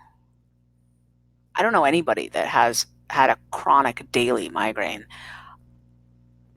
There is one person that I'm thinking of, and I hate to say this because it was just this rare thing, but she told me that she got migraines all the time and that a little bit of sugar made them better. Do you ever experience that? Yeah, type into the chat thread and we'll see if Jen can catch what your response.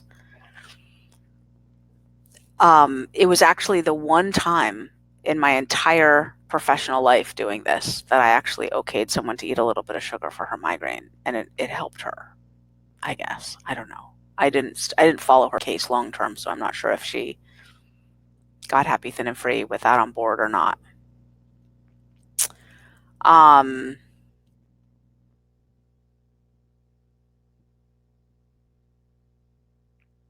Lillian says, I'm not into sugar or flour. I love savory and salty foods, mashed potatoes with butter, barbecue ribs, burgers even without bread, mayo, butter. I don't crave cookies, cake, or ice cream ever. It can sit in my house forever and I won't even look at it, but bacon sets me right off. What about people like me? Okay, so Lillian, let's go a little deeper into the science of food reward since you've brought it up. Sugar and flour are not the only foods that are rewarding to the brain. Fat, salt, and umami, which is the meat thing that you're identifying, are also part of food reward. Food reward is usually additive. So, for example, hard candy can sit in my house. I won't even look at it. Sugar has to have fat in it for me to care.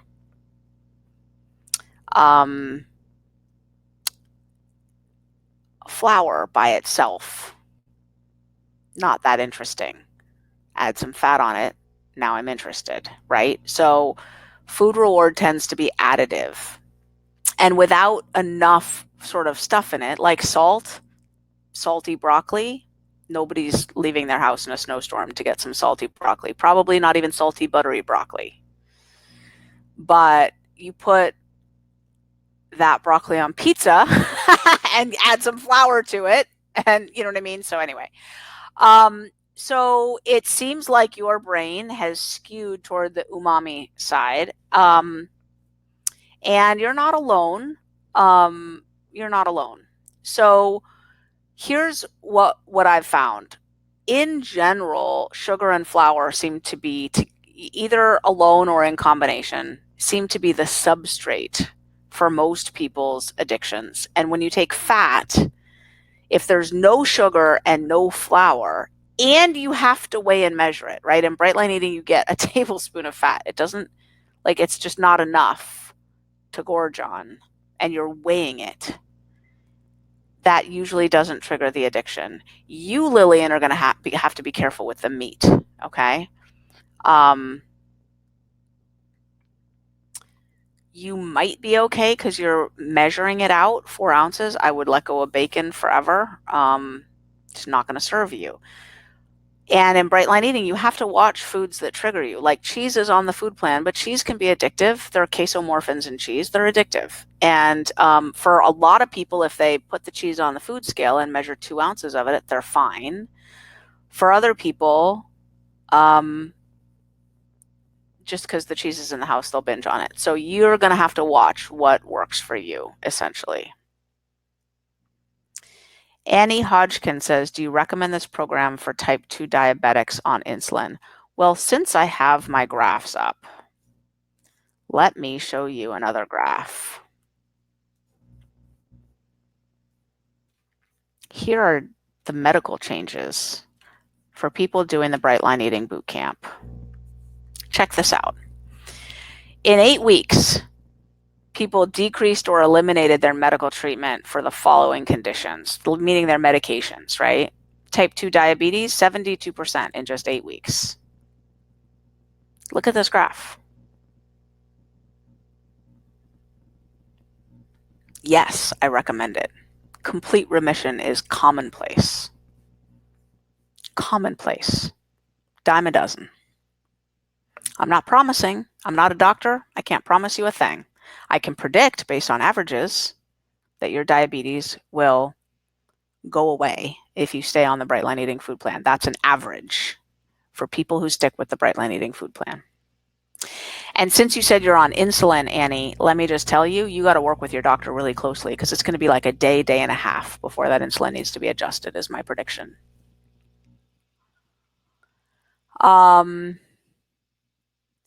Melissa Zimmerman says, hi from Pennsylvania. I'd like to clarify, and let me just, should I like, here's the peace and serenity with food that increased. Here's people's confidence in reaching and maintaining their goals. At the end of the Bright Line Eating Bootcamp, their goal weight, how confident are they that they're going to achieve or maintain their goals for themselves? Here's changes in cravings and hunger, almost down to none by the end of the bootcamp. Here's the fact that people who keep exercising don't lose as much weight or fat, for that matter. Yeah. All right. Let me go ahead. All right. Okay, Melissa Zimmerman said, hi from Pennsylvania. I'd like to clarify weighing portions versus using a measuring cup, which is the best way. Oh, weighing for sure. Measuring cups are crazy making. Like, how much lettuce can you smush into a little cup? Right? I don't want you finding out. No. Volume of food is not the point. The point is the weight. Yeah, you definitely want to use a digital food scale. I even weigh my dressing because, like, you know, how much of a round it, like, it's not precise, right? It's like, and it's not like my body cares whether I have an extra few molecules of salad dressing. The issue is my brain. My brain starts to think, well, how rounded is that? And oh, it's like it's creeping up the back of the measuring spoon now. And oh, yeah, like, no. Half an ounce, it goes on the scale. Half an ounce. Camille says, I'm 100% plant-based. Oh, I already answered that question. Okay. Michelle says, how long did it take you to get to your happy, thin, and free spot? Okay. Well, I was in a 12-step program for food addiction. And I got this thing, took to it right away. 6 months, my weight was off. But my Hashimoto's thyroid condition really kicked up and I didn't know it. And I became bedridden from exhaustion. And at that point, the food cravings came home to roost.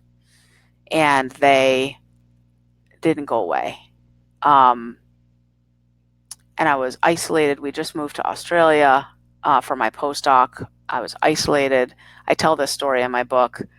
And I was using tools, but I was really depressed and cold and constipated and hungry. And my Hashimoto's was just killing me. It was just really bad. And I didn't know. I went to doctors, got my thyroid tested. They said it was fine. It turns out I had this issue that they don't really test for, which is I wasn't converting T4 to T3. And I picked up the food. And that's when I binged. I went from a size 4 to a size 24 in 3 months. And finally, in the midst of that, found a doctor who figured out what was going on with my thyroid and gave me, tripled my medication or something like that. And then when I took off my weight, I kept it off. And my brain was really slow to heal. Probably from all the crack that I smoked when I was a teenager. God bless me. My dopamine receptors were really blown out. I think, at first, before the thyroid stuff kicked in, I was pretty happy, thin, and free for those 6 months at the beginning. Then after I relapsed and I gained it all back and then I had to lose it again, I remember it, I don't know, kind of being a slow process. It took a few months, I think. Um, and for some people, it's slower. Like in the boot camp, we have data on this. Um, you know, most people have little to no cravings ever by the end of the boot camp. Over 80%. 3 to 5% of people haven't seen their cravings go down at all yet.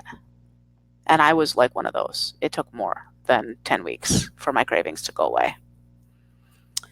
And my bright lines aren't perfect all the time. Now, they were for 8 years.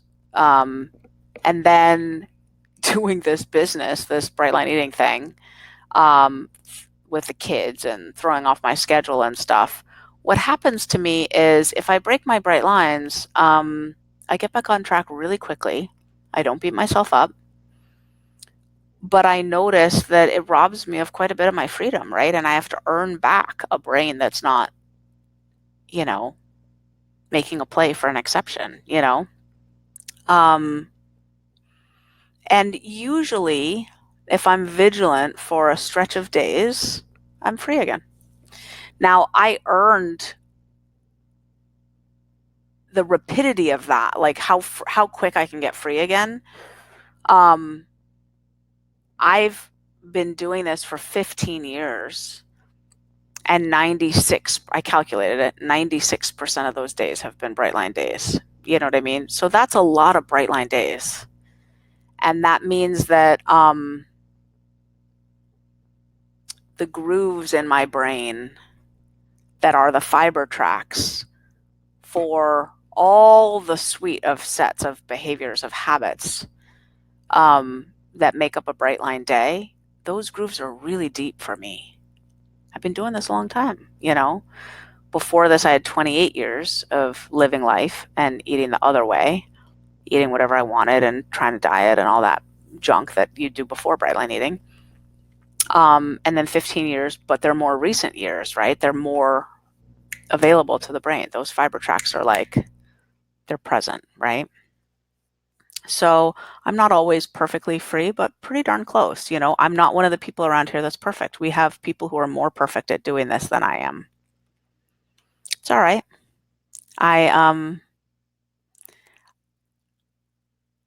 I've had to travel exactly the path that's right for me, right? And I have learned how to teach people how to resume and be kind to themselves with wherever they're at on their path.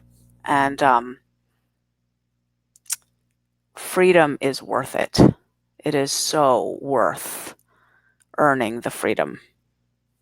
So worth it. Okay.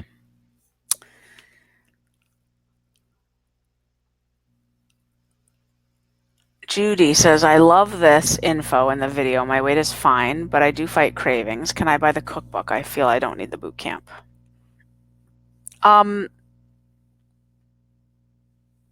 It's possible that you can, if you go to Katie May's website. She might sell it to you. We don't provide it any way other than with the boot camp.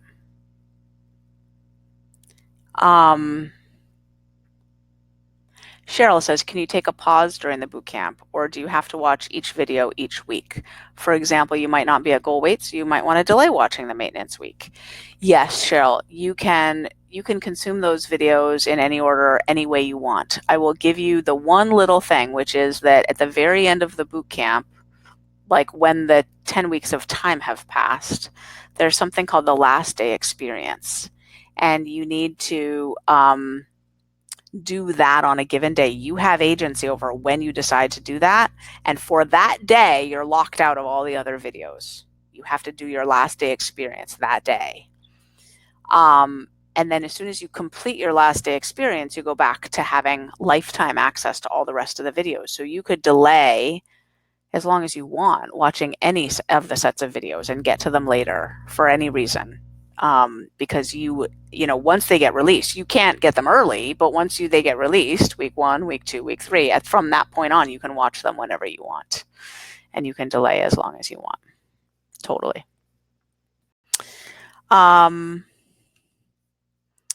Okay.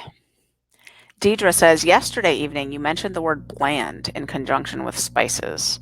I'm not certain whether you're advising to use spices so your meals won't be bland or not to use spices, and that is a challenge with the Bright Line Eating Plan. Thank you for your clarification. Okay.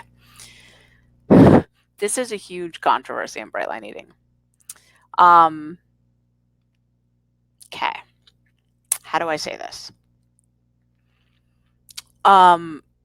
There is research that shows that keeping your food simple, I won't call it bland, let's call it simple. Simple could mean any number of things. Fewer spices, fewer ingredients, more repetition, that's a good thing. There's research that shows that allows the brain to tolerate you dropping your weight without fighting you on it, without making all those horrible adaptations that make you regain your weight, right? Now, how simple is simple, right? Does that mean no salt and pepper? Does that mean I have to eat the same breakfast every morning? Does that mean I should eat the same protein for breakfast, lunch, and dinner, right? You can take this to an extreme and eat nothing but white tofu, uncooked white tofu for all your calories. Now you've made your food infinitely simple, right? Okay, we're not suggesting that. So you need to slide the bar from ludicrously simple up to some place where you both enjoy it, will stay on it, and can live happy, thin, and free. What the research does indicate, and what my own sense of watching a gazillion people do this does indicate, is that the people who stay attached to more complicated recipes, far more ingredients, lots of, I call it sexiness in their food, they tend to struggle with their food. And the people that get into a flow of like, when I steam green beans, I steam green beans. Do I put salt and pepper on them? Yes, I do. But I steam my green beans. You know what I mean? And it's just a little bit, so when you think of simple food, there is research and a lot of clinical experience around here. Like, I'm just talking about watching a lot of people either succeed or struggle. The simpler you keep your food in general, the better. But there is a point of absurdity to that I'm not suggesting. I'm not suggesting you give up salt and pepper. And then the debate comes in, what about cinnamon on my oatmeal? Is that okay? What about salsa mixed into my beans? Is that okay? What about, and here's the thing, Deidre. The answer is, and this is frustrating because you won't have this answer for a few weeks. The answer is, if you're free, your food is simple enough. By the end of the boot camp, 80 to 90% of people are free, okay? Some percentage of the people who aren't haven't been sticking with their lines. They're not really showing up to do it, okay? If you really focus and you dial in, you will be getting free at some point over the boot camp. And I suggest that you try to keep your food pretty simple, right? Like, don't go online Googling, banana pancakes made out of an egg and an oat and an ounce of oats and an egg and some bananas and mashing them. Like, don't do that. Make your oatmeal, slice up your banana, put it on top. If you're going to eat an egg, fry an egg, you know what I mean? Or boil an egg or whatever, you know what I mean? Like, just whole foods that, like, anyone should be able to look at your plate and tell what you're eating. They shouldn't be going like, what is that? You know what I mean? Like, it's just food. It's like, you know what I mean? Oats, blueberries, nuts, apple, broccoli. You know what I mean? It's food on a plate. If you eat like that, you'll be happy, thin, and free before you know it. And your brain will tell you, are the spices okay? If you're free, they're fine. Does that help? It's a fine line, because if you make your food so simple that you hate it and you feel crazy, that doesn't work either. You have to be able to live with it, right? For me, that line is salt and pepper makes everything taste good to me. I don't know why that happens, but it's pretty much true. You put salt and pepper on it. I'm like, oh, yum, right? I do like some oatmeal on my cinnamon, some cinnamon on my oatmeal, and I can stay free with that. I do like some salsa in my beans, and I can stay free with that. So find your sweet spot, sweetheart.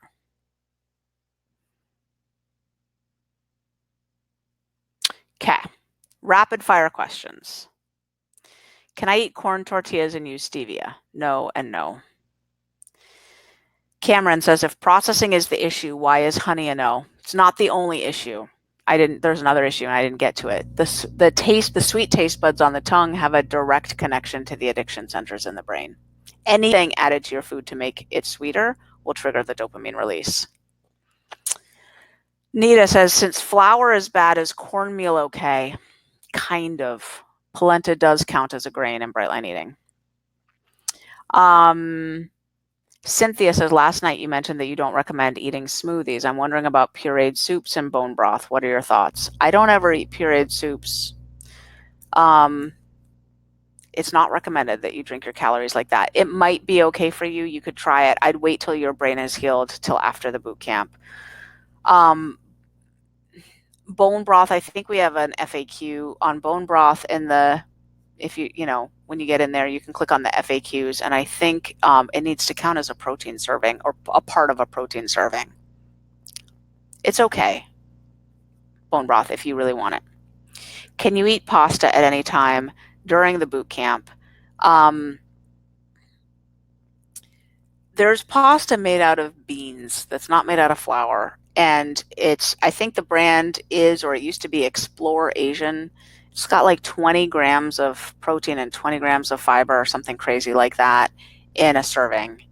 And I've personally found it to be not triggering. The stuff goes, it's dried, so it doesn't really go bad, but it just sits in my cupboard. I never eat it, which is a signal to me that it's not triggering. I would recommend not having anything that's pasta during the boot camp. I would wait till after.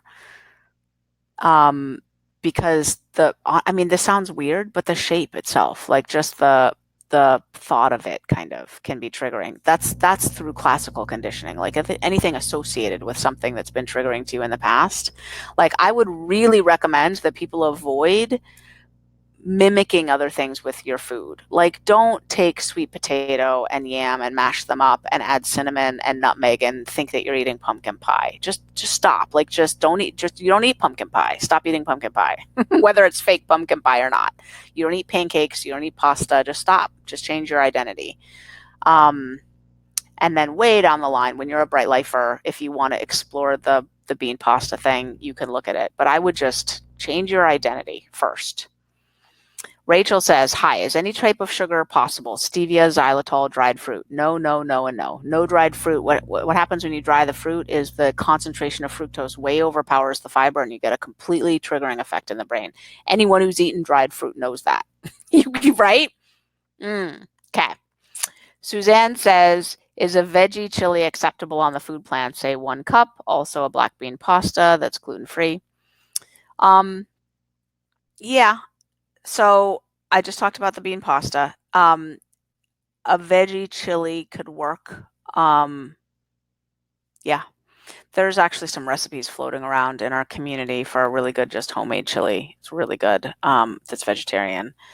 And it gives you exactly the bright line quantities and stuff. Catherine says, Susan, I will be going away for training for 2 weeks. It's very heavy duty. I teach already. Is the timing not right to start this? I definitely have a problem with the wheat and sugar.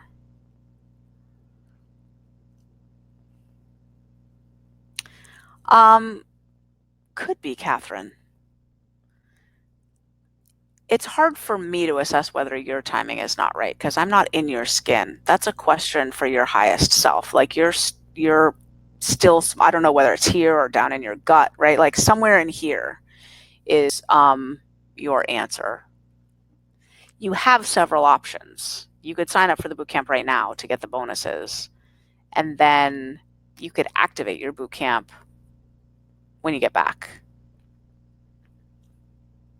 And the way you do that is you just register right now, but then when you get your getting started checklist process, just don't go through it. Like, just stop. Like, maybe do the first thing or whatever, to then order your scale and then just stop. Just don't do it. And then hold off until you get back. Lee says, I'm 65. How will this work for me? I'm so tired of feeling badly. I do not have any serious health problems yet. Lee, you're talking like you're 112. I mean, I kind of want to poke fun at you. 65 is not that old, sweetheart. You probably feel a lot older than you are. Like, a lot of people do this who are a lot older than 65. We have plenty of people in their 80s who do this. So, I mean, I want to show you pictures now of like women in their 80s who do this. Like, seriously? Okay. Let me just, okay, real quick here. There's a lot of people. Here's just one.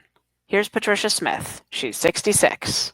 She's going strong. She's still completely, she's now at maintenance for like almost 3 years. This was a long time ago that I gave this presentation. Okay. She's 66. Here's Jackie Stapleton. This was a long time ago that I gave this. She's now 3 years or something on maintenance. She's 80. All right, woman, you're not that old. Just saying. Do bright line eating. You'll feel a lot younger. Okay. Marianne Solomo says, after losing weight, how do I firm up the loose skin? I've got a vlog on that. Go to brightlineeating.com and then click on the blog tab and then type in loose skin into the search bar. Is it normal to, M says, is it normal to be dealing with some depression in the beginning? I'm guessing because food was my pacifier and now I don't have it anymore. Yeah, and some of the fatigue also can sort of overlap with depression, right? So are you in the boot camp? Or are you leaning into the support? I know I always come back to the same thing, but the support, that's the answer to so many of these questions. Nita says, I'm in a situation where I have to order all my food online from grocery stores. How will this work for me since I don't have any access to fresh food? Okay, can you order frozen food? Because you can totally do this with frozen food. If you have to, you can do it with canned food. You can do this with canned food. Canned pineapple, canned peaches, canned pears. If you've got access to frozen food, all the better. But if it has to be canned, it has to be canned. You can't get it in heavy syrup. It has to be in fruit juice, right? And then canned green beans, just read all the ingredients, make sure there's no sugar in anything. And you can just do everything from cans. You can do it. They make canned vegetables. Joellen says, what long-term support is offered through Bright Line Eating after the boot camp? Bright Lifers, it's an annual membership. It's the best thing ever. Bright Lifers is the best thing ever. It's the only thing better than the boot camp is Bright Lifers. And it's an annual membership, and you're only offered it when you finish the Bright Line Eating boot camp. And 65% of people say yes. Andrea says, can I have Crystal Light and Club Soda on the program? No and yes. Nothing with sweetener, so Crystal Light is out. But Club Soda is fine, and you can even squeeze some lemon or lime in there if you want. I have that all the time. When I go out to eat, that's what I order. Club Soda with a couple limes. Suzanne says, is a veggie chili? I already did that one. Deidre says, are you familiar with any research findings setting forth a correlation between food addiction and clutter? No, but I bet there is. I would be fascinated. Like hoarding, is that what you're talking about? Or something similar? I would be fascinated. I haven't, though.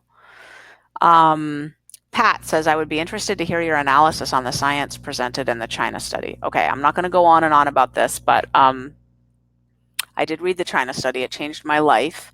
And then I read all the critiques of the China study, and that changed my life again. And then I read his responses. Okay, so basically,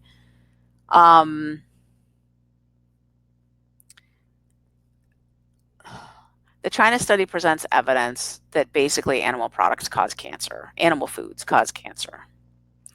And he triangulates. There's epidemiological studies, which are one thing. There's evidence in like cells in a petri dish of cancer formation by like putting in, the animal foods, right?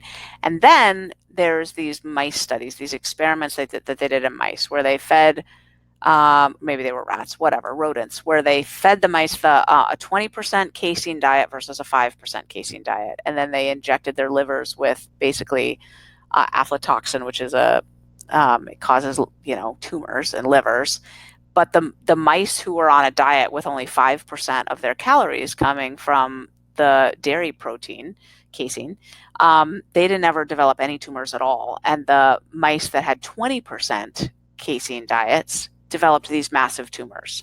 Sometimes they'd switch the mice back and forth between. And then if you take the 20% mice and you put them down to 5%, their tumors start to shrink. It's crazy. And then the 5% onto the 20%, their tumors start to grow. Then in the book, he basically says, and we did it with fish and we got the same thing. What upsets me is that that's not true. He did it with fish, but I went and I read the paper, and it showed that fish protein without fish fat caused tumors to grow. Fish protein with fish fat did not cause tumors to grow. In fact, those had no tumors at all, even at high levels of fish protein.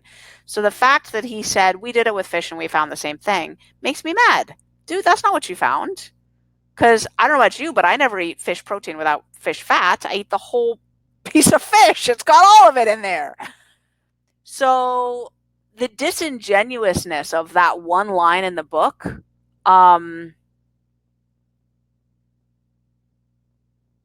basically, because casein is one part of the dairy, right? Like dairy's also got whey in it, which has some cancer protecting effects.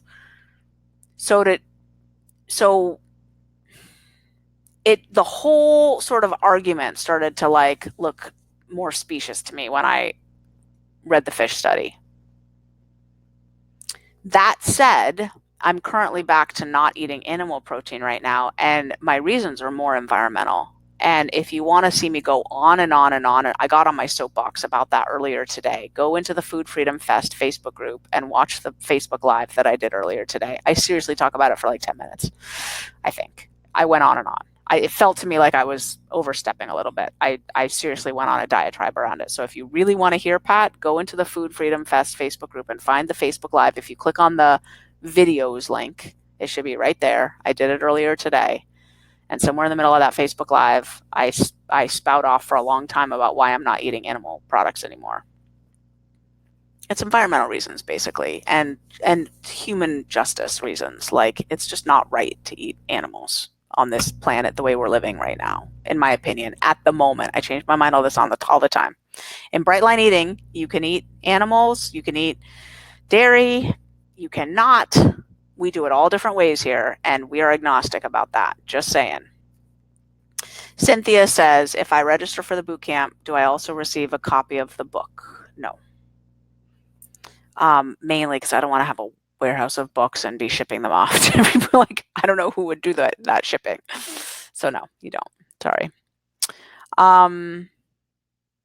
Bill says, I don't have funds until October, and then the 3 payment option. Will the boot camp be available then? Can I get the cookbook then? No support on the order page. Bill, I think you mean like there's no 800 number or no chat line or something on the support page. Is that what you mean by no support on the order page? I'm glad that I'm right here, so you can ask me. I can give you support. And if you need support in the future, you can go to support.brightlineeating.com, and you can always just scroll down to the bottom, and there's a big bar that says not finding what you're looking for. Just click here, and then you just submit a ticket. It's kind of the equivalent of emailing us. Support.brightlineeating.com. The bootcamp will be available in October, and you can get the e-cookbook then, for sure. The 7 bonuses that I listed, those stay with the bootcamp. The 3 that I mentioned, the package, that those are going away tomorrow. But the other bonuses, including the cookbook, will be available in October. And in the future, if you ever want to register for the boot camp, you can go to our website, brightlineeating.com, and there's a Get Started tab, and that can walk you through a bunch of stuff. There's a 14-day challenge, there's the boot camp. So Anne says, I switched from phone to PC and I don't see my question anymore. Will it ever be possible for those who've successfully done the Brightline Eating using your book or your challenge to get access to the maintenance module? I eased into maintenance over a period of 8 weeks and have been maintaining for more than 4 months, but I know I need some help being more faithful. I'm 2 pounds more than my lowest weight at the moment because I ate bread and pasta yesterday. I lost a total of 80 pounds, 37 of them with Brightline Eating. Brightline Eating got me beyond a 2-year plateau. I'm hearing you now, and it is true that giving in deteriorates the freedom you enjoyed before. And I doubt it, is my honest answer. It's possible, though, but it would be kind of in a very future, very different world. It would be probably years from now.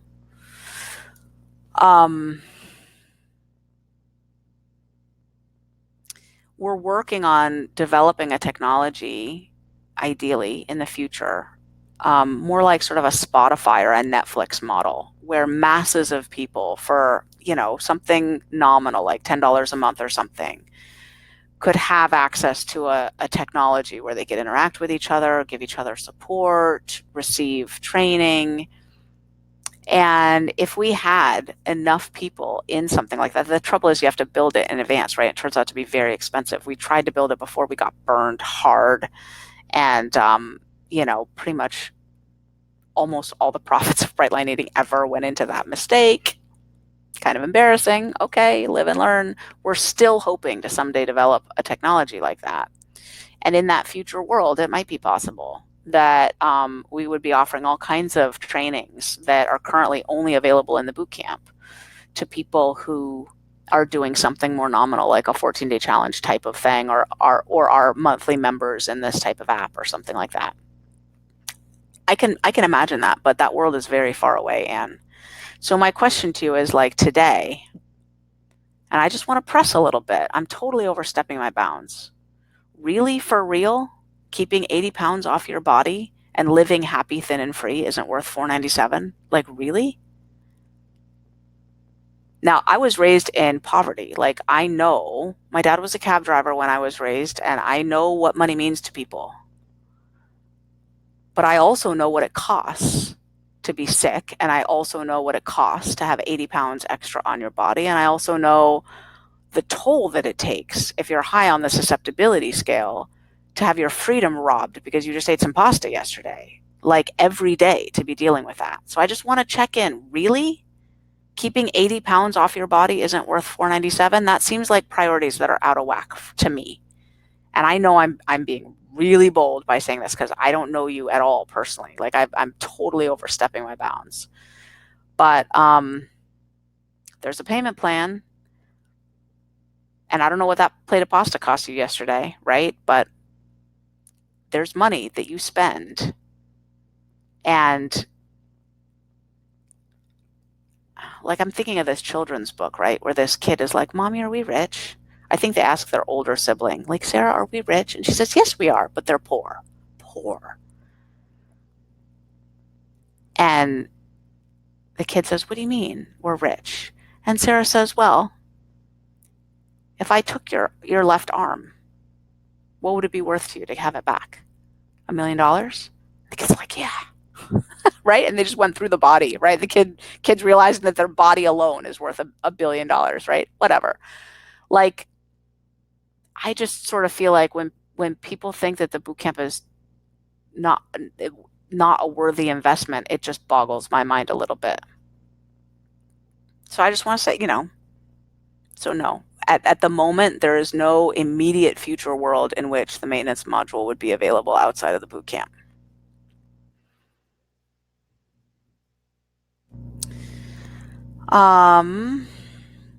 Richard says, what is the fee for bright liners? I think you mean bright lifers. How long does it last? It's a year. And the way it works, Richard, is that when you get to the end of the boot camp, you watch an entire webinar that I do that explains everything about it. I have always bristled at the idea of saying the investment without being able to describe the program, right?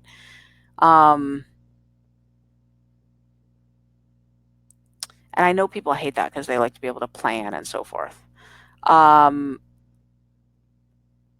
I'll put it to you this way. I won't ask you to invest more than the boot camp when you get to Bright Life First.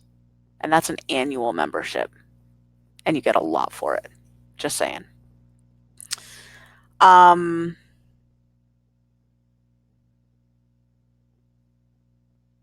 Eva says, I've had to step away and I've just come back. So I'm sorry if you have answered this earlier. However, how does someone, myself, incorporate this into a lifestyle that has limited funds, limited money, taking college classes, looking for employment since I was just laid off last month and feeling very defeated? Well, I just went on a rant to someone else who might be very mad at me right now and feeling very violated. I'm sorry, Anne, if you are. I have to say, I do know that the boot camp is not the right option for everybody, right? I do know that. When you have a hammer, you tend to think everything's a nail.